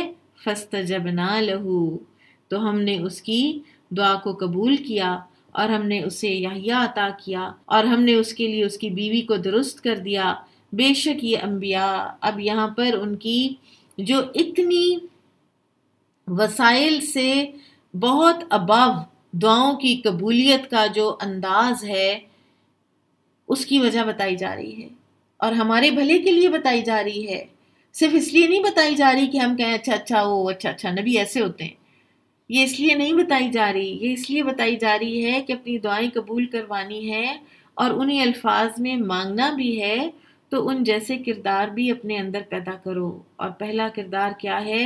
انہم کانوا یسارعون فی الخیرات، وہ نیکی کے کاموں میں جلدی کرتے تھے، وہ نیکیوں میں سبقت لے جانے والے تھے، ان کو نیکی کا کوئی کام ملتا تھا وہ اس کو کر ڈالتے تھے۔ آپ دیکھیں موسیٰ علیہ السلام، ان کو نیکی کا ایک کام ملا، انہوں نے لڑکیاں دیکھی، ان کی بکریاں ہیں، وہ انہوں نے دیکھا ہے کہ یہ کیا ان کے ساتھ زیادتی ہو رہی ہے نا، یہ کھڑی ہیں بیچاری پیچھے، ان کا وہ نہ چراتے، وہ نہ لے جاتے، وہ نہ پانی پلاتے، ان کے اوپر کچھ بھی گناہ نہیں ہونا تھا۔ یسارعون فی الخیرات، اور ایک جلدی میں جو سمجھ آئی کہ ہاں یہ مجھے کرنا ہے، یہ ایک اچھا کام ہے، یہ مجھے کرنا ہے، وہ کیا، وہ اچھا کام کر کے انکنڈیشنلی ان عورتوں کو ان کی بکریاں دے کے، اور جب اللہ تعالیٰ سے دعا کی ربی انی لما انزلت الی من خیر فقیر، تو ودن منٹس اللہ سبحانہ و تعالیٰ نے گھر بھی دے دیا، پروٹیکشن، شیلٹر، بیوی، عزت، ذریعہ معاش، ہر چیز ان کو اللہ تعالیٰ نے دے دی۔ کانوا یسارعون فی الخیرات، اپنے اعمال بھی تو ہم دیکھیں نا ساتھ ساتھ، وَيَدْعُونَنَا رَغَبًا وَرَهَبًا، اور وہ ہمیں رغبت اور ڈر سے پکارتے تھے۔ رغبت کہ یا اللہ تو سننے والا ہے، تو سنتا ہے، اور ڈر اپنے گناہوں کا، اور وہ ہمارے ہی نیاز مند تھے۔ وَكَانُوا لَنَا خَاشِعِينَ، اور ہمارے ہی آگے جھکتے تھے، ہمارے ہی آگے خشوع کرتے تھے۔ جب ان کو کوئی کہتا تھا کہ ذرا فلاں کی دعا سے دیکھ لو اگر کچھ ہو جائے، یا فلاں سے کوئی ایسا لے آؤ جو چیز عقیدے کے خلاف جا پڑتی ہے۔ فرض کریں کوئی بیمار ہے اور اس کو صحت چاہیے اور اس کو لمبا عرصہ گزر گیا ہے تو وہ ڈاکٹر کے پاس جائے، یہ خلاف توکل نہیں ہے، لیکن جس چیز کی زد سیدھی جا کے ہمارے عقیدے پر پڑتی ہو، یہ انبیاء کا طریقہ نہیں تھا۔ اور اس صاف ستھری زندگی، نیکیوں سے بھری ہوئی زندگی کی وجہ سے ان کی دعائیں اتنی پھر قبول بھی ہوئیں۔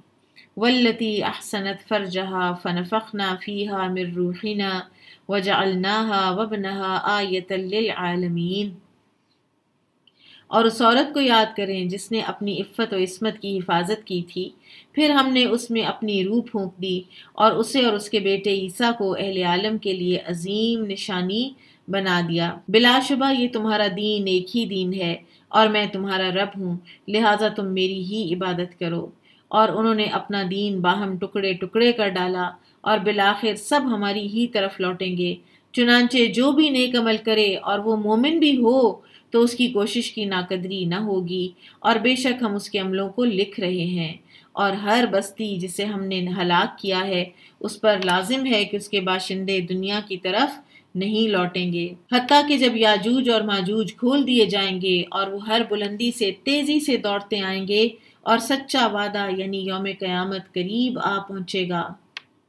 تب کافروں کی آنکھیں پھٹی کی پھٹی رہ جائیں گی اور وہ کہیں گے ہائے ہماری کمبختی، ہم اس سے غفلت میں رہے بلکہ ہم ہی ظالم تھے۔ بے شک تم اور جن کی تم اللہ کے سوا عبادت کرتے ہو جہنم کا ایندھن ہے، تم اس پر وارد ہونے والے ہو۔ اگر یہ واقعی معبود ہوتے تو اس پر وارد نہ ہوتے، اور وہ سب ہمیشہ جہنم میں رہیں گے۔ اس میں ان کے لیے چیخنا چلانا ہوگا اور وہ اس میں کچھ نہ سن پائیں گے۔ بے شک جن لوگوں کے لیے ہماری طرف سے پہلے ہی نیکی اور بھلائی مقدر ہو چکی ہے وہ اس سے دور رکھے جائیں گے، وہ اس کی آہٹ بھی نہ سنیں گے اور وہ اپنی دل پسند نعمتوں میں ہمیشہ رہیں گے۔ بڑی گھبراہٹ انہیں غمگین نہیں کرے گی۔ یہ جو بڑی گھبراہٹ ہے یہ غمگین نہیں کرے گی، اور جو اہل جنت ہیں ان پر جو حشر کا اور اتنا سخت جو وقت ہے وہ بھی ایسے ہوگا کہ جیسے کیلولہ کا وقت ہے، آرام کا وقت ہے۔ اس سے بڑھ کر ان کو اس میں کوئی گھبراہٹ نہیں ہوگی۔ اور فرشتے ان سے یہ کہہ کر ملیں گے، یہ ہے تمہارا وہ دن جس کا تم سے وعدہ کیا جاتا تھا، جس دن ہم آسمان کو لکھے ہوئے کاغذ کی طرح لپیٹ دیں گے، جیسے سکرول، جیسے تھان لپیٹا جاتا ہے نا، اسی طرح سے یہ جو آسمان ہے یہ اسٹریچ ہوا ہوا ہے۔ یہ ایک سائیڈ سے جب اپنی حد کو پہنچ جائے گا اسٹریچ ہوتا ہوتا تو پھر یہ واپس کو پلٹے گا، سکرول بیک ہوگا۔ ٹریول بیک ان ٹائم بھی کہتے ہیں کہ اس سے ایکسپلین ہوتا ہے۔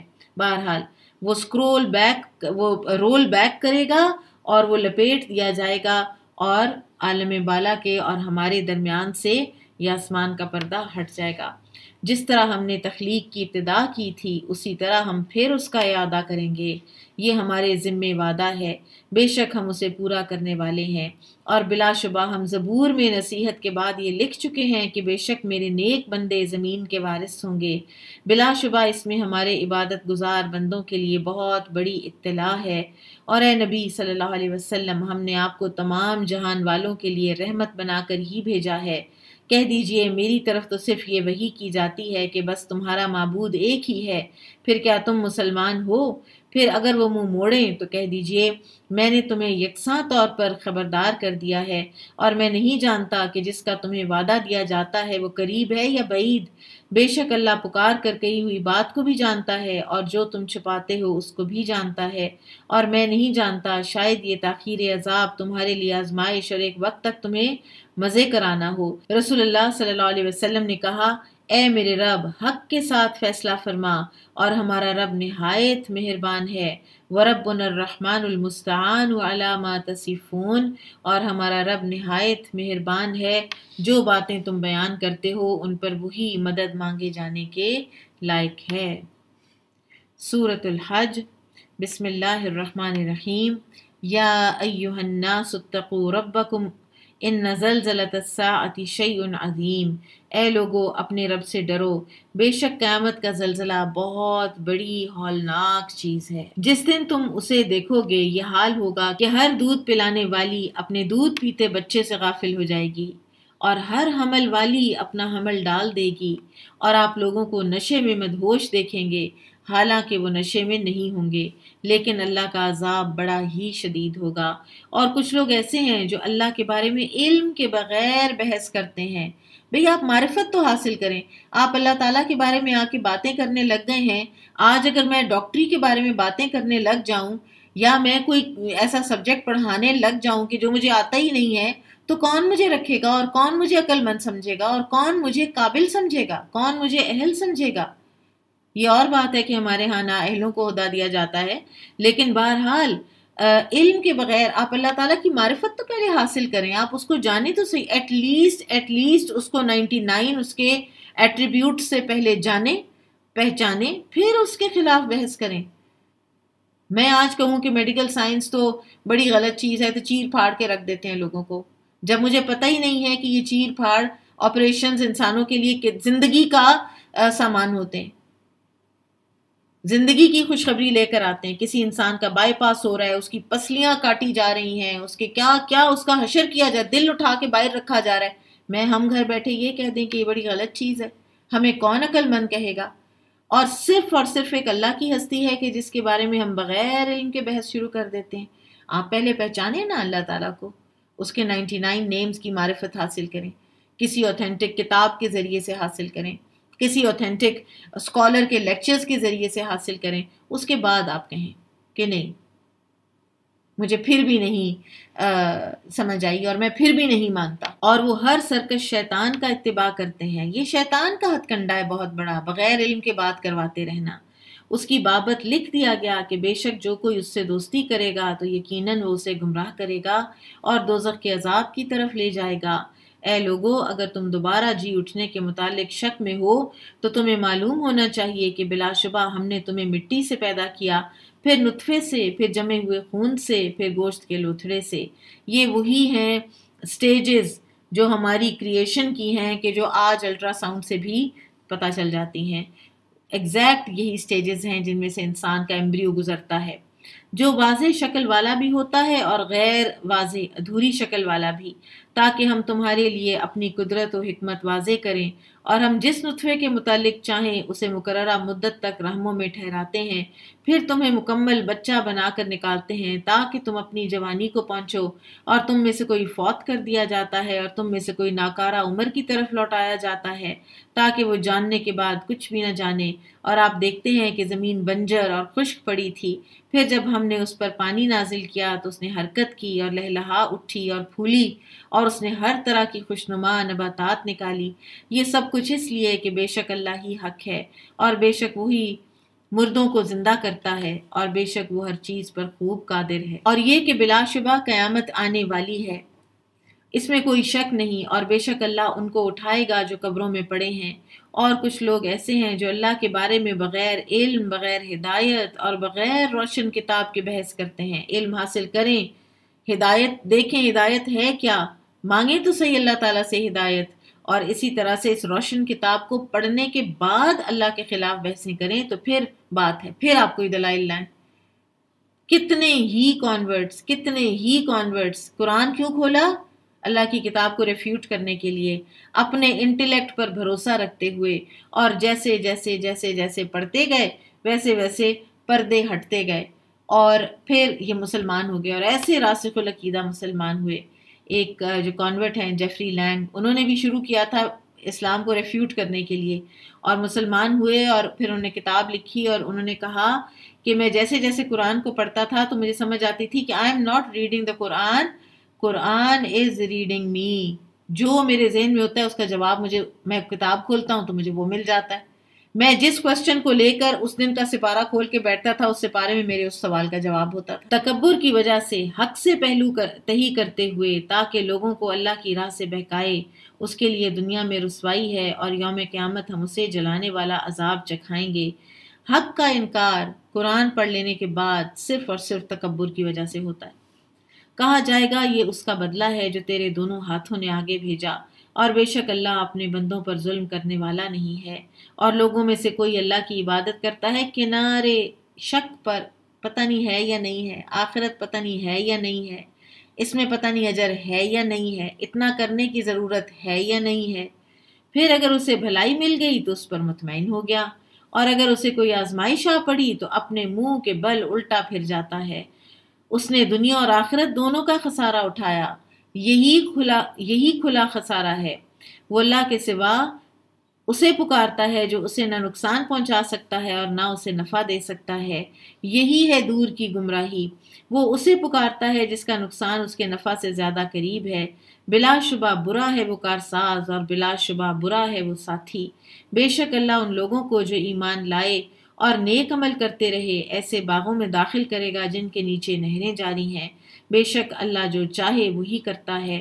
جو یہ سمجھتا ہو کہ اللہ دنیا اور آخرت میں ہرگز اس کی یعنی رسول صلی اللہ علیہ وسلم کی مدد نہ کرے گا، تو چاہیے کہ وہ آسمان تک رسی دراز کرے، پھر اسے کاٹ ڈالے اور دیکھے کہ کیا اس کی تدبیر اس کے غصے کو دور کرتی ہے۔ اور اسی طرح ہم نے اس قرآن کو واضح آیات کی شکل میں نازل کیا ہے، اور بے شک اللہ جسے چاہتا ہے اسے ہدایت دیتا ہے۔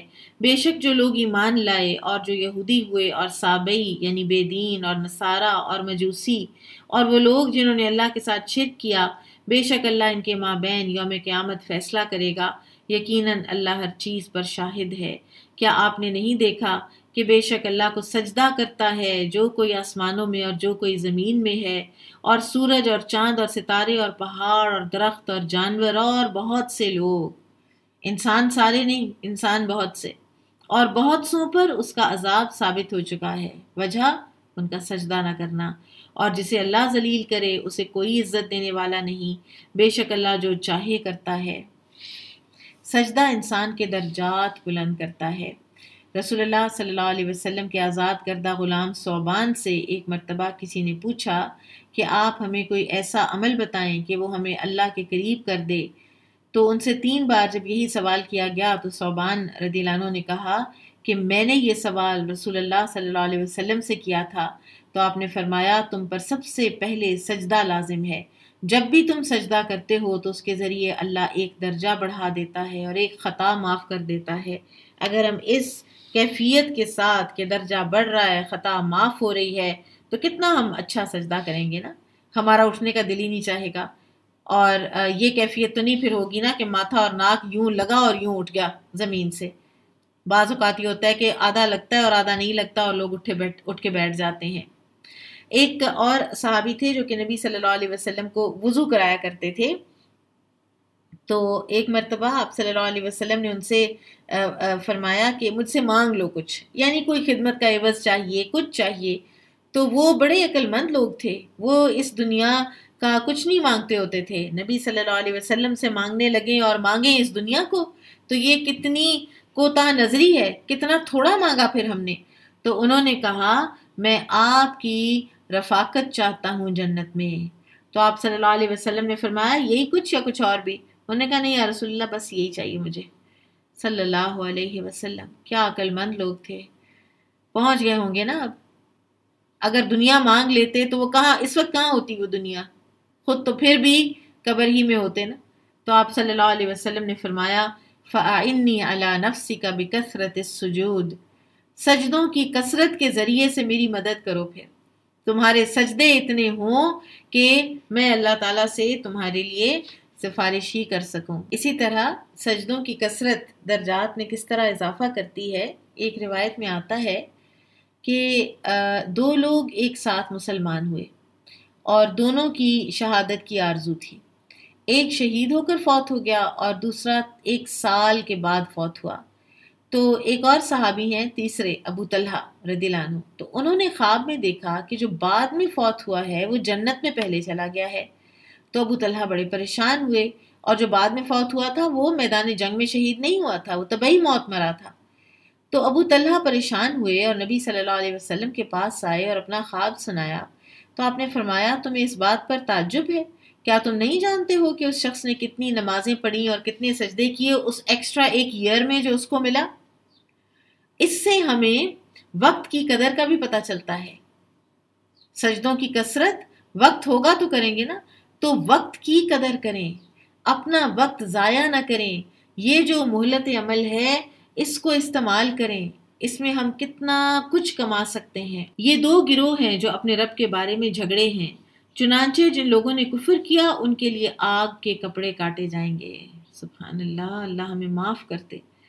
ان کے سروں پر کھولتا پانی انڈیلا جائے گا۔ سب سروں کے اندر سوچیں آتی ہیں نا، سارا خناس سروں میں تو بھرا ہوا ہوتا ہے، اس سے وہ سب کچھ گل جائے گا جو ان کے پیٹوں میں ہے، اور ان کی کھالیں بھی، اور ان کو مارنے کے لیے لوہے کے ہتھوڑے ہوں گے۔ رسول اللہ صلی اللہ علیہ وسلم نے فرمایا کہ جب دوزخیوں کے سر پر گرم پانی ڈالا جائے گا تو گرم پانی اندر تک اترے گا، پیٹ تک پہنچ جائے گا، اور پھر یہ پانی پاؤں کی انگلیوں سے نکل آئے گا، اور لوہے کے ہتھوڑے، ایسا ہتھوڑا، وہ جو گرز ہے نا، وہ تو جس کو مرزبہ کہا گیا ہے حدیث میں، جو کہ ان کے ہاتھوں میں ہوگا، منکر نکیر کے، قبر میں، گرز قبر میں ہی آ جانے ہیں۔ اور ایک آدمی ہوگا کہ جس کے لیے اللہ تعالیٰ 100 کوڑوں کی یا 100 گرز مارنے کی سزا سنائیں گے، اور وہ پلیڈ کرے گا، بیگ کرے گا، تو وہ سزا 1 گرز تک آ جائے گی، پھر وہ 1 دفعہ اس کو مارا جائے گا، اور پھر وہ چیخے گا، اور یعنی بہت ہی اس کی بری حالت ہوگی، پھر آہستہ آہستہ اس کی حالت بہتر ہوگی، تو وہ پوچھے گا کہ یہ مجھے کیوں مارا گیا؟ تو اس کو بتایا جائے گا کہ 1 نماز جو تم نے بغیر وضو کے پڑھی تھی۔ اور جب بھی مارے غم کے اس سے باہر نکلنے کا ارادہ کریں گے پھر اس میں ڈال دیے جائیں گے، اور کہا جائے گا جلانے والے عذاب کا مزہ چکھو۔ بے شک جو لوگ ایمان لائے اور نیک عمل کرتے رہے، اللہ ان کو ایسے باغوں میں داخل کرے گا جن کے نیچے نہریں جاری ہیں، وہاں انہیں سونے کے کنگن اور موتی پہنائے جائیں گے اور وہاں ان کا لباس ریشم کا ہوگا۔ رسول اللہ صلی اللہ علیہ وسلم نے فرمایا کہ جنت میں مومن کا زیور وہاں تک پہنچے گا جہاں تک وضو کا پانی پہنچے گا، اور جنتیوں کا جو لباس ہے وہ طوبہ ایک درخت ہے اس سے بنایا جائے گا، اور دنیا میں انہیں پاکیزہ بات یعنی توحید کی ہدایت دی گئی تھی اور قابل تعریف اللہ کی راہ دکھائی گئی۔ بے شک جن لوگوں نے کفر کیا اور وہ لوگوں کو اللہ کی راہ اور مسجد حرام سے روکتے ہیں جسے ہم نے سب لوگوں کے لیے بنایا ہے، اس میں مقیم اور باہر سے آنے والے برابر ہیں، اور جو اس میں ظلم کے ساتھ الحاد یعنی کجی کا ارادہ کرے تو ہم اسے نہایت دردناک عذاب چکھائیں گے۔ اور یاد کریں جب ہم نے ابراہیم علیہ السلام کے لیے بیت اللہ کی جگہ مقرر کی تھی اور اسے حکم دیا کہ تو میرے ساتھ کسی شے کو شریک نہ کر، اور طواف کرنے والوں اور قیام کرنے والوں اور رکوع اور سجدے کرنے والوں کے لیے میرا گھر پاک رکھ۔ یہ ابو الانبیاء ابراہیم علیہ السلام، اور ذمہ کیا لگایا جا رہا ہے؟ مسجد کی صفائی، مسجد کو صاف ستھرا رکھنا، شرک سے بھی پاک رکھنا اور ظاہری گندگی سے بھی پاک رکھنا۔ مسجد کو صاف ستھرا رکھنے والے لوگوں کا اللہ کے ہاں بڑا مقام ہے، وہ اللہ کے ہاں بڑے برگزیدہ ہیں۔ ایک حبشی عورت مسجد میں جھاڑو دیا کرتی تھی، تو ایک مرتبہ وہ آپ صلی اللہ علیہ وسلم کو نظر نہ آئی، تو رسول اللہ صلی اللہ علیہ وسلم نے فرمایا کہ وہ عورت آج نظر نہیں آ رہی، تو بتایا گیا کہ یا رسول اللہ صلی اللہ علیہ وسلم اس کی وفات ہو گئی ہے، اور صحابہ نے اس کو نبی صلی اللہ علیہ وسلم کو بتائے بغیر دفنا دیا تھا، آپ کی تکلیف کا خیال کرتے ہوئے کہ اب رات کو آپ کو کس طرح اٹھائیں۔ تو نبی صلی اللہ علیہ وسلم نے فرمایا کہ مجھے کیوں نہیں بتایا گیا، میں اس کی نماز جنازہ پڑھتا۔ پھر آپ نے فرمایا مجھے اس کی قبر پر لے چلو، اور پھر آپ اس کی قبر پہ جا کے تو وہاں آپ نے اس کی نماز جنازہ پڑھی۔ پھر اسی طرح سے جو مسجد کی صفائی مینٹین نہیں کرتا اس کی مذمت بھی کی گئی ہے۔ ایک آدمی نے اپنی قوم کی امامت کی اور قبلے کی طرف تھوک دیا، تو آپ صلی اللہ علیہ وسلم دیکھ رہے تھے، تو جب نماز ختم ہوئی تو آپ نے فرمایا کہ آئندہ تم امامت نہیں کرو گے، یعنی جس کو یہ پتہ ہی نہیں ہے کہ مسجد کا کیا ڈیکورم ہے اور امامت کا کیا ڈیکورم ہے اور اس کے تقاضے کیا ہیں، تو وہ پھر امامت نہ کروایا کرے۔ اور لوگوں میں حج کا اعلان کر دے، وہ تیرے پاس ہر دور دراز راستے سے پیدل چل کر اور دبلے پتلے اونٹوں پر سوار ہو کر آئیں گے۔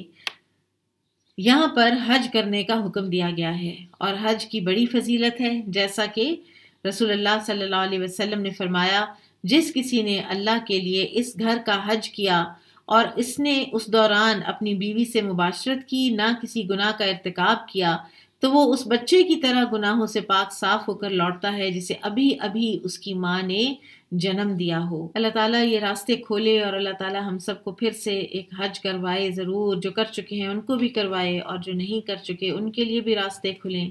اللہ سبحانہ وتعالیٰ ہمارے گناہ معاف کر دے اور حرمین کے در ہم پر کھول دے، تاکہ وہ اپنے منافع کے لیے حاضر ہوں اور معلوم ایام میں ذبح کے وقت ان چوپائے مویشیوں پر اللہ کا نام پڑھیں جو اللہ نے انہیں دیے ہیں۔ پھر تم خود بھی ان کا گوشت کھاؤ اور کھلاؤ ہر بھوکے فقیر کو۔ پھر چاہیے کہ وہ اپنا میل کچیل دور کریں، اور چاہیے کہ اپنی نظریں پوری کریں، اور چاہیے کہ قدیم گھر بیت اللہ کا طواف کریں۔ یہی حکم ہے، اور جو شخص اللہ کی حرمتوں کی تعظیم کرے تو یہ اس کے رب کے ہاں اس کے لیے بہت بہتر ہے۔ اور تمہارے لیے چوپائے حلال کیے گئے ہیں سوائے ان کے جو تمہیں سنائے جاتے ہیں، لہٰذا تم بتوں کی گندگی سے بچو اور جھوٹی بات سے بھی بچو۔ جھوٹ بولنا، قول الزور، جھوٹ بولنا، جھوٹی گواہی دینا، یہ بتوں کی گندگی کے ساتھ اس کا ذکر کیا گیا ہے۔ جتنا یہ برا ہے بتوں کو پوجنا، اتنا ہی جھوٹی گواہی دینا اور جھوٹ بولنا اللہ تعالیٰ کو ناپسند ہے۔ حنفاء للہ غیر مشرکین بہ، اللہ کے لیے یکسو ہو جاؤ، نہ کہ اس کے ساتھ شرک کرنے والے، اور جو کوئی اللہ کے ساتھ شرک کرے تو گویا وہ آسمان سے گر پڑا، پھر اسے پرندے اچک لے جائیں یا ہوا کسی دور دراز جگہ لے جا پھینکے۔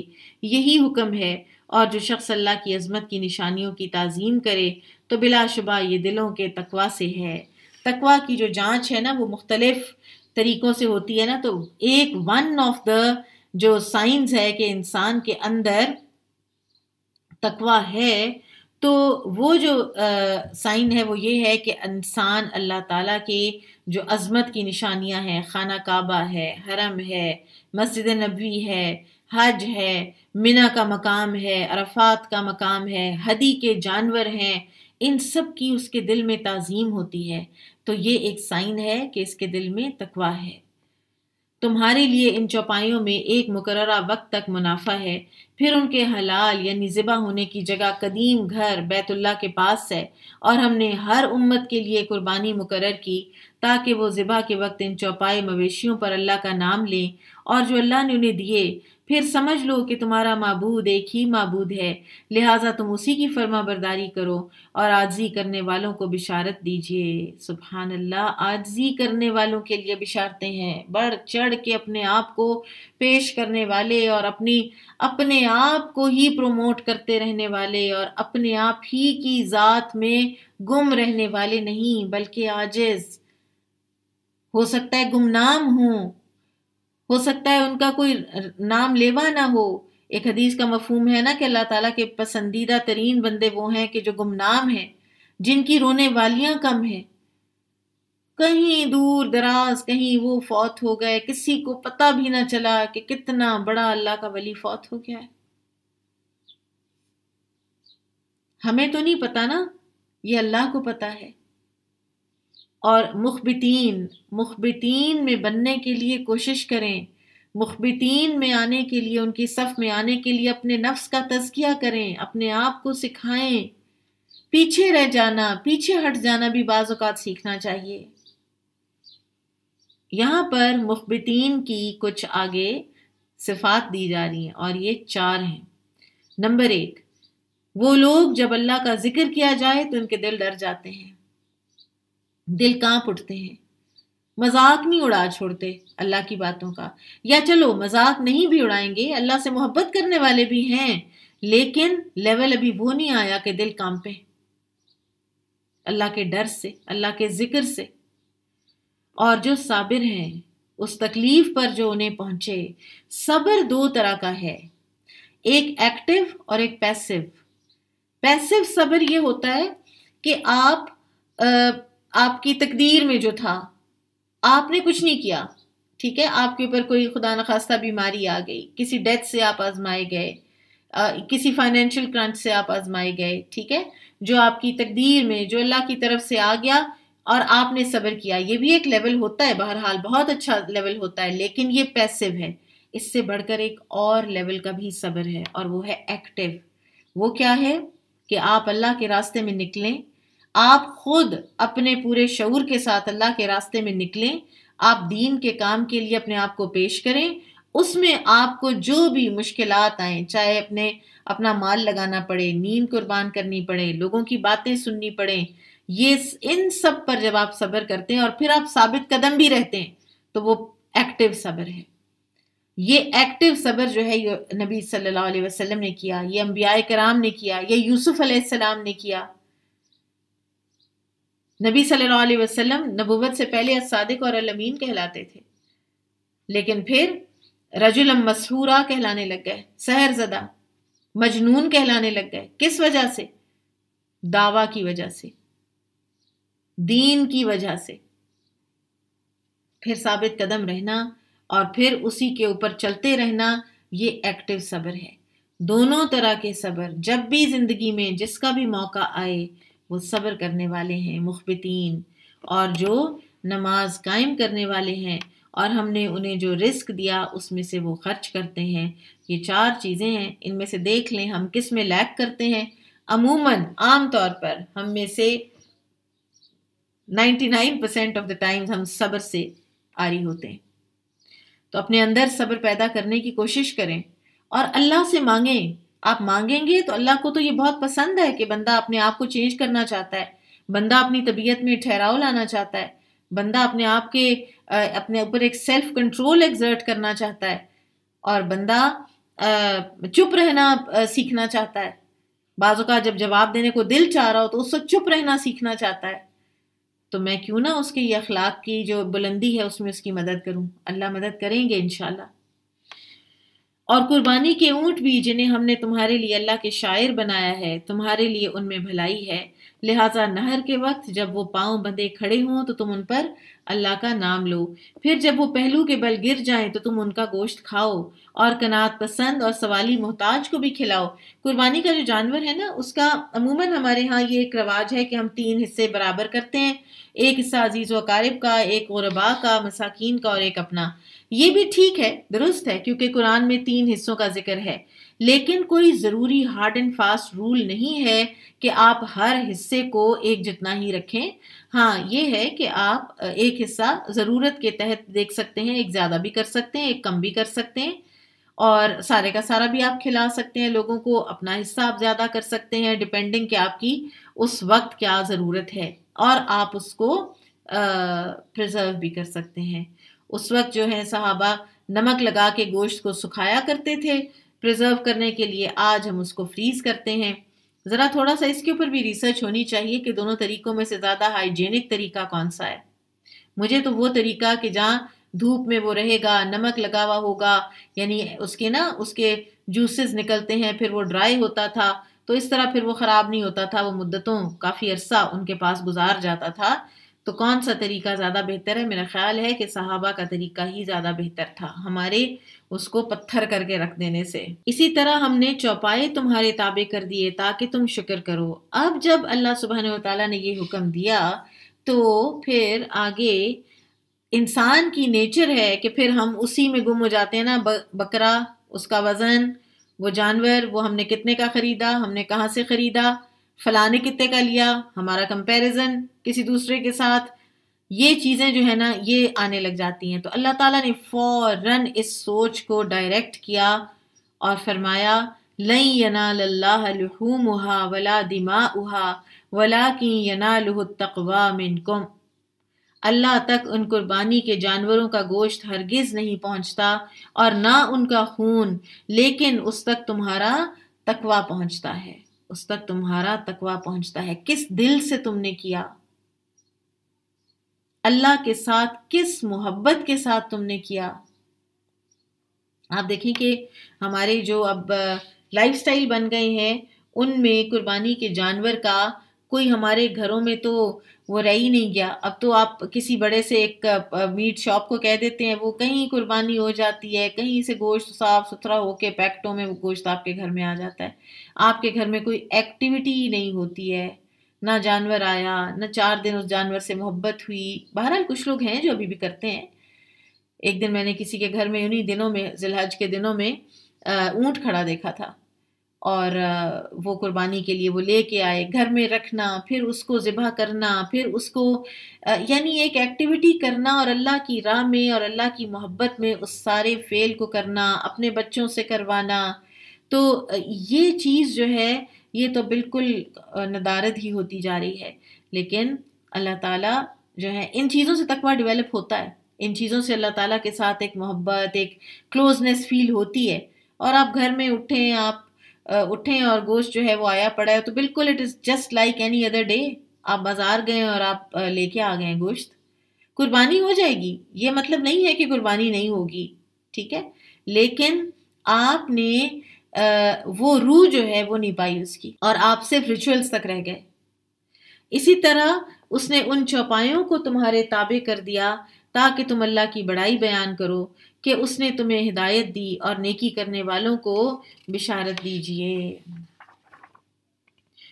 یقیناً اللہ ایمان والوں کا دفاع کرتا ہے، بے شک اللہ ہر خائن اور ناشکرے کو پسند نہیں کرتا. سبحان اللہ. اللہ تعالیٰ خود دفاع کرتے ہیں اہل ایمان کا. ضرورت ہی نہیں اہل ایمان کو شور شرابے کرنے کی اور اپنے آپ کی صفائیاں پیش کرنے کی. اللہ تعالیٰ خود دفاع کرتے ہیں. ایمان تو ہونا تو ایمان چاہیے. اصل میں جن لوگوں سے لڑائی کی جاتی ہے انہیں جہاد کی اجازت دی گئی ہے، اس لیے کہ ان پر ظلم ہوا، اور یقیناً اللہ ان کی مدد پر ضرور قادر ہے۔ وہ لوگ جنہیں ان کے گھروں سے ناحق نکال دیا گیا صرف اس لیے کہ وہ کہتے ہیں ہمارا رب اللہ ہے، اور اگر اللہ لوگوں میں سے بعض کو بعض کے ذریعے سے دفع نہ کرتا تو بلا شبہ خانقاہیں اور گرجے اور یہودی عبادت خانے اور مسجدیں ڈھا دی جاتی۔ جس کے پاس بھی زیادہ دیر تک اقتدار رہتا ہے وہ ظالم ہو جاتا ہے۔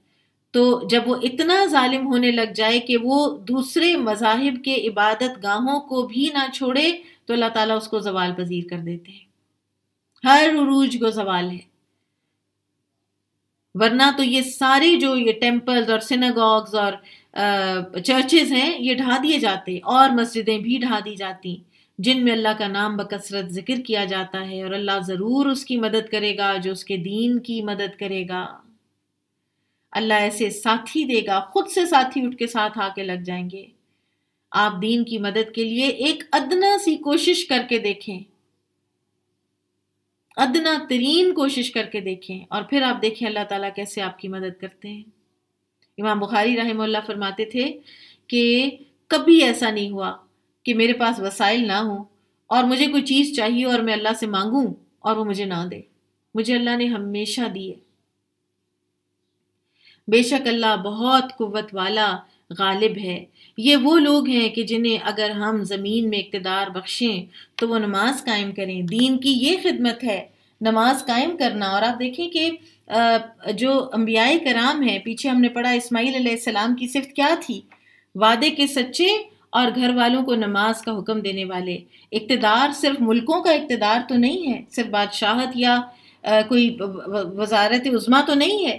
اقتدار ایک عورت کو اپنے گھر میں ہے، ربۃ البیت کہلاتی ہے۔ وہ آدمی رب البیت ہوتا ہے، اپنے گھر کا مالک ہوتا ہے، تو اپنے بچوں میں نماز قائم کریں، اپنے ملازمین کو جمعے کے وقت ان کو آف کریں اور ان کو جمعہ پڑھنے کی ترغیب دیں اور زکوٰۃ دیں۔ اپنے مال کا حساب رکھیں اور سال کے سال اپنی زکوٰۃ دیں، اور زکوٰۃ میں سے چوریاں نہ کرتے پھریں کہ یہ ادھر لگا دیں، یہ ادھر لگا دیں، یہ ادھر کا ہیلا ادھر کا ہیلا۔ زکوٰۃ خوش دلی سے دینی چاہیے، اور اس میں بھی ہمارا فائدہ ہے، مال پاک بھی ہو جاتا ہے اور مال بڑھتا بھی ہے۔ اور نیکی کا حکم دیں اور برائی سے روکیں، اور تمام امور کا انجام اللہ کے اختیار میں ہے۔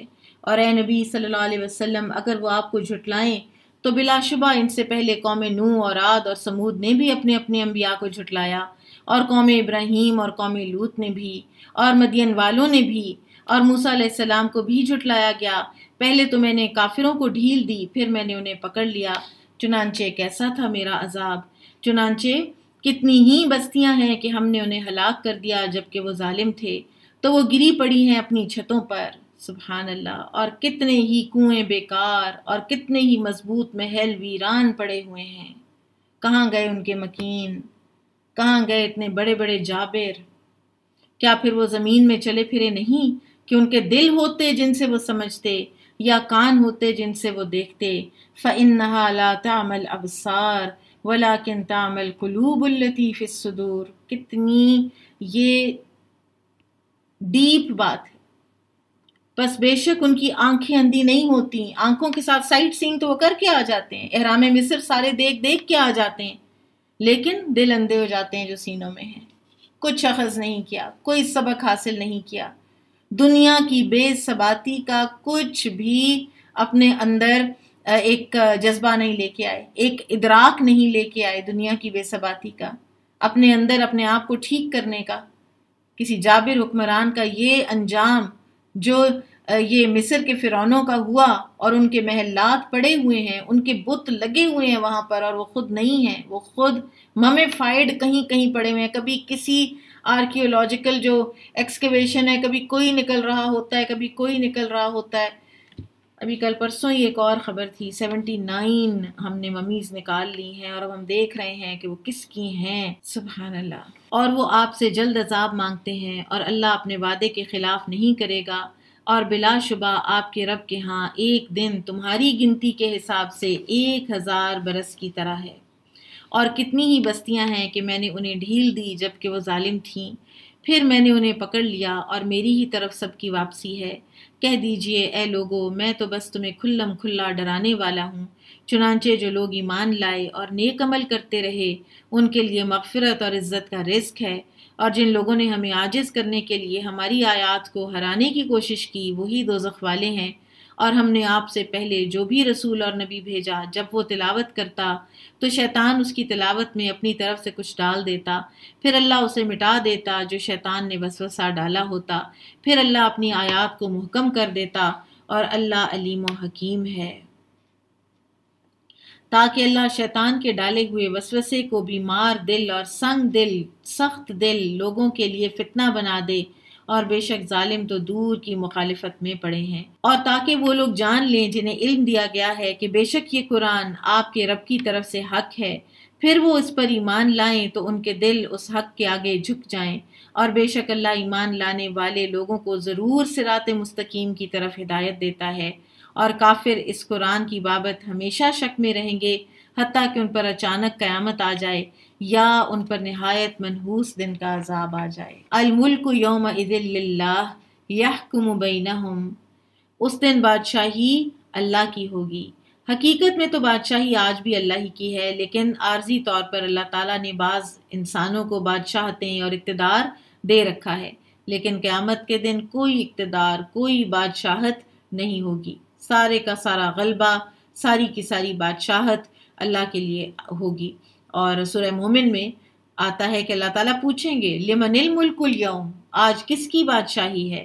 پھر خود ہی اللہ تعالیٰ جواب دیں گے للہ الواحد القہار، ایک اللہ جو غالب ہے اسی کی بادشاہی ہے، وہ ان کے مابین فیصلہ کرے گا۔ چنانچہ جو لوگ ایمان لائے اور نیک عمل کرتے رہے وہ نعمتوں والے باغوں میں ہوں گے، اور جنہوں نے کفر کیا اور ہماری آیات کو جھٹلایا تو وہی ہیں جن کے لیے رسوا کن عذاب ہے۔ اور جنہوں نے اللہ کی راہ میں ہجرت کی پھر وہ قتل ہوئے یا مر گئے تو اللہ ضرور انہیں اچھا رزق دے گا، اور بلا شبہ اللہ ہی بہتر رزق دینے والا ہے۔ وہ انہیں اس مقام میں ضرور داخل کرے گا جسے وہ پسند کریں گے، اور بے شک اللہ علیم و حلیم ہے۔ بات یہی ہے، اور جو شخص ویسا ہی بدلہ لے جیسا اس کے ساتھ کیا گیا تھا، پھر اگر اس پر زیادتی کی جائے تو اللہ ضرور اس کی مدد کرے گا۔ بے شک اللہ بہت معاف کرنے والا، نہایت مغفرت کرنے والا ہے۔ اگر کسی کے ساتھ زیادتی ہو تو وہ واپس زیادتی کر سکتا ہے، لیکن وہ اتنی ہی کرے گا جتنی اس کے ساتھ ہوئی ہے۔ نبی صلی اللہ علیہ وسلم نے فرمایا کہ مظلوم کی بد دعا سے بچو کیونکہ وہ بادلوں پر اٹھتی ہے۔ اللہ تعالیٰ فرماتا ہے مجھے میری عزت کی قسم میں ضرور تمہاری مدد کروں گا اگرچہ تھوڑی دیر بعد ہی کیوں نہ ہو۔ آج آپ دیکھیں دنیا پر کتنا ظلم ہو رہا ہے، اور ظلم ہے کیا؟ کسی زیادتی کا آغاز کرنا، کسی انسان کا حق مار لینا، اس کا جائز حق مار لینا۔ تو ایسے لوگ جو ہیں ان کی اللہ تعالیٰ ضرور مدد کرے گا۔ آپ دیکھیے بنی اسرائیل کتنے کمزور تھے، کتنے پسے ہوئے تھے، اور اللہ تعالیٰ نے جب مدد کرنی چاہی تو کیسے مدد کی کہ جب وہ پوری طرح سے مایوس ہو چکے تھے، جب ان کو یہ تھا کہ آگے سمندر ہے اور پیچھے فرعون ہے، کہیں نہ کہیں تو اب ہم نے مرنا ہی ہے، یا فرعون کے ہاتھوں یا سمندر میں غرق ہو کے۔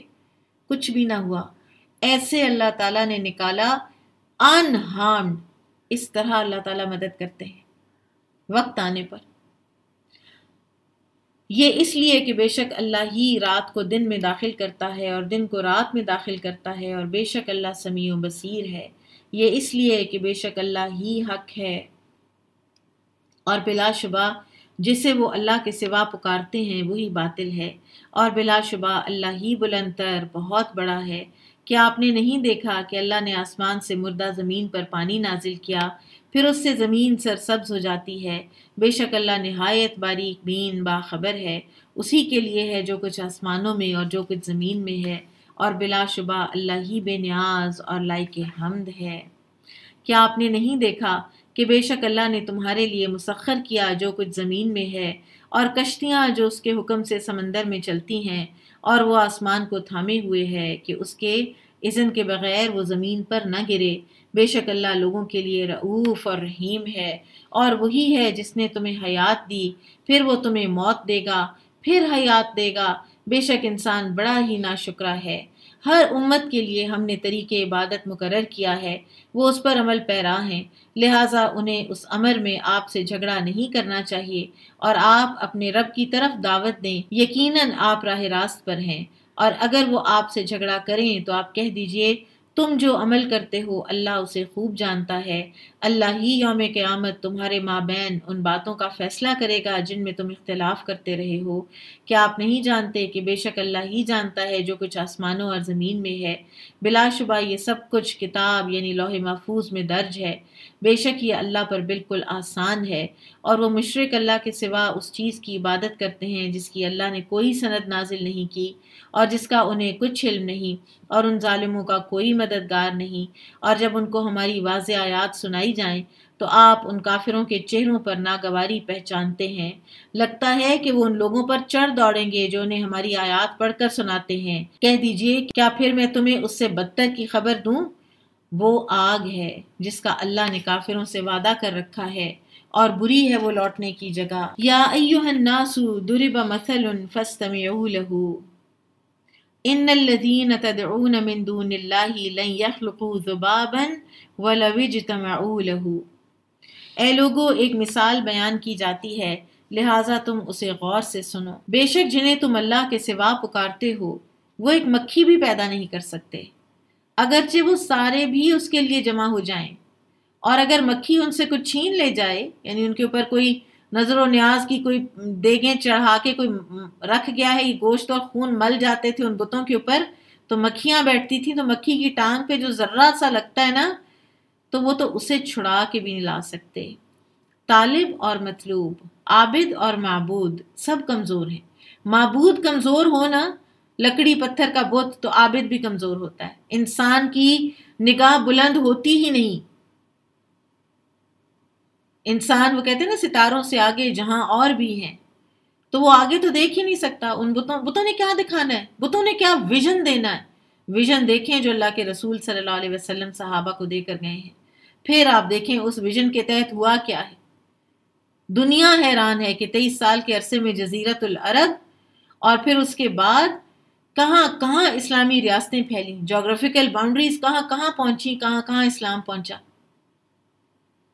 اور جن علاقوں کو صحابہ نے فتح کیا ہے اور جن علاقوں میں صحابہ کی وجہ سے اسلام پہنچا ہے، وہ علاقے دوبارہ کفر کی طرف نہیں گئے۔ تو عابد اور معبود سب کمزور ہیں، انہوں نے اللہ کی قدر ہی نہیں کی جس طرح اس کی قدر کرنے کا حق ہے۔ بے شک اللہ بہت قوی نہایت غالب ہے۔ اللہ فرشتوں میں سے کچھ پیغام رساں چن لیتا ہے اور لوگوں میں سے بھی، یعنی پیغمبر۔ یقیناً اللہ سمیع و بصیر ہے، وہ جانتا ہے جو کچھ ان کے سامنے ہے اور جو کچھ ان کے پیچھے ہے، اور اللہ ہی کی طرف تمام امور لوٹائے جاتے ہیں۔ اے ایمان والو، رکوع کرو اور سجدہ کرو اور اپنے رب کی عبادت کرو اور بھلائی کے کام کرو تاکہ تم فلاح پاؤ۔ فلاح ساری کی ساری ان کاموں میں ہے، اور تم اللہ کی راہ میں جہاد کرو جیسا کہ جہاد کرنے کا حق ہے۔ اپنی اٹھ موسٹ ایفرٹس لگا دو، لوک وارم ایفرٹ سے کام نہیں چلے گا۔ اس نے تمہیں اپنے دین کے لیے چن لیا ہے۔ اللہ تعالیٰ نے بحیثیت امت مسلمہ تو سبھی کو چنا ہوا ہے نا، آپ کو مسلمان پیدا کر دیا اور ساتھ فرما دیا کنتم خیر امت اخرجت للناس، تم سب کے سب وہ بہترین امت ہو جو لوگوں کے لیے نکالی گئی ہے، اور اس نے دین میں تمہارے لیے کوئی تنگی نہیں رکھی، دین بہت آسان ہے۔ نبی صلی اللہ علیہ وسلم نے فرمایا اللہ کا پسندیدہ دین وہ ہے جو سیدھا اور معتدل ہے، یعنی آسان ہے۔ پھر اسی طرح سے ایک اور حدیث میں آتا ہے کہ بے شک دین بہت آسان ہے، اور جو کوئی اس دین میں ناروا سختی کرے گا تو وہ دین اس پر غالب آ جائے گا۔ چنانچہ تم میانہ روی اختیار کرو اور کامل اور افضل اعمال کے قریب تر رہو، اور اجر و ثواب کی امید پر جو تمہیں دیا جائے گا اس سے خوش ہو جاؤ، اور صبح و شام اور رات کے آخری حصے میں عبادت گزاری کر کے مدد اور قوت حاصل کرو۔ اپنے باپ ابراہیم علیہ السلام کی ملت کا اتباع کرو، اللہ نے پہلے بھی تمہارا نام مسلمان رکھا تھا اور اس قرآن میں بھی تمہارا یہی نام ہے۔ تاکہ رسول تم پر گواہ ہوں اور تم لوگوں پر گواہ ہو جاؤ، لہٰذا تم نماز قائم کرو اور زکوٰۃ دو اور اللہ کے دین کو مضبوطی سے تھامو، وہی تمہارا کارساز ہے اور وہ بہترین کارساز اور بہترین مددگار ہے۔ سورۃ المؤمنون۔ بسم اللہ الرحمن الرحیم۔ قد افلح المؤمنون الذین هم فی صلاتهم خاشعون۔ مومن یقیناً فلاح پا گئے، گارنٹیڈ فلاح، گارنٹیڈ کامیابی مل گئی مومنوں کو۔ رسول اللہ صلی اللہ علیہ وسلم نے فرمایا کہ اللہ تعالیٰ نے جنت کو پیدا کیا اور تعمیر کا انداز یہ تھا کہ ایک اینٹ سونے کی اور ایک چاندی کی، اور اس کا گارا کستوری کا تھا۔ تو اللہ نے اسے کہا کہ تو کلام کر، جنت سے کہا، تو جنت کہنے لگی قد افلح المؤمنون، کہ اہل ایمان فلاح پا گئے، یعنی جو میرے اندر آئیں گے تو وہ تو فلاح ہی پا گئے نا۔ تو فرشتوں نے کہا کہ اے جنت تیرے لیے خوشخبری ہو، تو بادشاہوں کا ٹھکانہ ہے۔ کون سے بادشاہ؟ دنیا کے، یہاں کے پتہ نہیں، جنت کے بادشاہ کوئی وہ غریب ایسے لوگ کہ جو کسی مجلس میں جائیں تو کوئی بیٹھنے کو نہ کہے، سفارش کریں تو کوئی ایسا سٹیٹس نہیں ہے کہ سفارش ان کی قبول ہو جائے، اور وہ جنت کے بادشاہ ہیں۔ بھولے سے بھی اللہ کے نام پر کوئی قسم کھا بیٹھیں تو اللہ تعالیٰ اس کو پورا کرنا اپنے ذمے کر لے۔ یہ غلط فہمی جو ہے نا، جو یہاں اس دنیا میں صاحب اقتدار یا صاحب مال لوگوں کو ہو جاتی ہے کہ وہاں بھی ہم ہی نے جانا ہے، اور غریب غربے کے لیے تو جنت ہے ہی نہیں، انہی کے لیے تو پہلے ہے۔ اور یہ بادشاہوں کا ٹھکانہ ہے، جو جنت کے بادشاہ ہیں، ان کے کرائٹیریا اور ہیں۔ الذین هم فی صلاتهم خاشعون، جنت میں جو اہل ایمان فلاح پا کر چلے جائیں گے، ان کی اس دنیا میں خوبیاں کیا تھیں؟ وہ اپنی نمازوں میں خشوع اختیار کرتے تھے، اور خشوع کیا ہے؟ دل کی کیفیت بھی ہے اور جسم کی کیفیت بھی ہے۔ عاجزی اور انکساری کا احساس، نماز کے وقت میں کھڑا کہاں ہوں، میں اپنے رب کے سامنے کھڑا ہوں، اور اسی طرح سے اعضاء بھی پرسکون، نہ کپڑے دیکھ رہے ہیں اپنے، نہ ایسے کپڑے پہنے کہ جن سے دوپٹہ بار بار ڈھلکے اور آپ اسی کو ٹھیک کرتے رہیں، اور اسی طرح سے پوری تعدیل کے ساتھ ارکان کی ادائیگی۔ رکوع کر رہے ہیں تو پورا جسم رکوع کی حالت میں آئے، اندر بھی سکون باہر بھی سکون۔ اگر رونا آئے تو وہ اچھی بات ہے، لیکن رونا نہ بھی آئے تو دل کا حاضر ہونا اصل خشوع ہے۔ دل حاضر ہوگا نا تو پھر آپ کو بہت زیادہ بھولے گی بھی نہیں نماز، یہ جو ہر وقت بھولتا رہتا ہے کہ اب کون سی رکعت تھی اور اب کون سی رکعت تھی۔ خشوع کے بغیر نماز ایسے ہی ہے جیسے انسان کا جسم روح کے بغیر۔ خشوع سے نماز پڑھنے والے کے لیے جنت واجب کر دی جاتی ہے۔ رسول اللہ صلی اللہ علیہ وسلم نے فرمایا، جو شخص اچھی طرح وضو کرے اور پھر خشوع و خضوع کے ساتھ متوجہ ہو کر 2 رکعت نماز ادا کرے تو اس کے لیے جنت واجب ہو جائے گی۔ پھر نماز کا جو اجر ہے وہ بھی اس کے خشوع کے مطابق ہی ملتا ہے، جتنا خشوع اتنا اجر۔ نبی صلی اللہ علیہ وسلم نے فرمایا، بے شک بندہ نماز پڑھتا ہے اور ہر آدمی کا اجر مختلف ہوتا ہے، اور اس کے لیے 10واں حصہ، 9واں حصہ، 8واں حصہ، یہاں تک کہ تہائی یا آدھا حصہ لکھ دیا جاتا ہے۔ اور آپ نے یہ بھی فرمایا کہ اس امت سے سب سے پہلے خشوع اٹھا لیا جائے گا، حتیٰ کہ تم کو ان میں سے ایک بھی خشوع والا آدمی نظر نہیں آئے گا۔ تو آج ہم اپنی جتنا بھی ہم نے پڑھا ہے اس میں میں اور آپ سب مل کر اگر ایک اپنے لیے آیات پر عمل کا ایک لیسن لے جائیں کہ ہم اپنی نماز میں خشوع پیدا کریں گے۔ پھر نماز میں خشوع کے بعد اگلی چیز بہت اہم، اور یہ ریلیٹڈ بھی ہے نماز کے ساتھ، والذین هم عن اللغو معرضون، اور وہ جو لغو باتوں سے منہ موڑنے والے ہیں۔ لغو ہر وہ کام اور ہر وہ بات جس کا کوئی فائدہ نہ ہو، بے فائدہ، ویسٹ آف ٹائم، اور یا پھر کوئی نقصانات بھی ہوں، دینی نقصان ہو، دنیاوی نقصان ہو، تو ان سے اعراض کرتا ہے ایک ایمان والا۔ سورۃ الفرقان میں اس کو اس طرح سے کہا گیا ہے، اذا مروا باللغو مروا کراما، لغو کے اوپر سے گزرتے ہیں تو بڑے باعزت باوقار گریسفل طریقے سے گزر جاتے ہیں، ڈس انٹرسٹڈ۔ رسول اللہ صلی اللہ علیہ وسلم کی اگر ہم سیرت طیبہ کا مطالعہ کریں نا تو ہمیں پتہ چلتا ہے کہ آپ صلی اللہ علیہ وسلم اللہ کا کثرت سے ذکر کرتے۔ سیدہ عائشہ صدیقہ رضی اللہ عنہ فرماتی ہیں کہ آپ صلی اللہ علیہ وسلم ہر وقت اللہ کے ذکر میں مشغول ہوتے تھے، اور لا یعنی گفتگو آپ بالکل نہیں کرتے تھے۔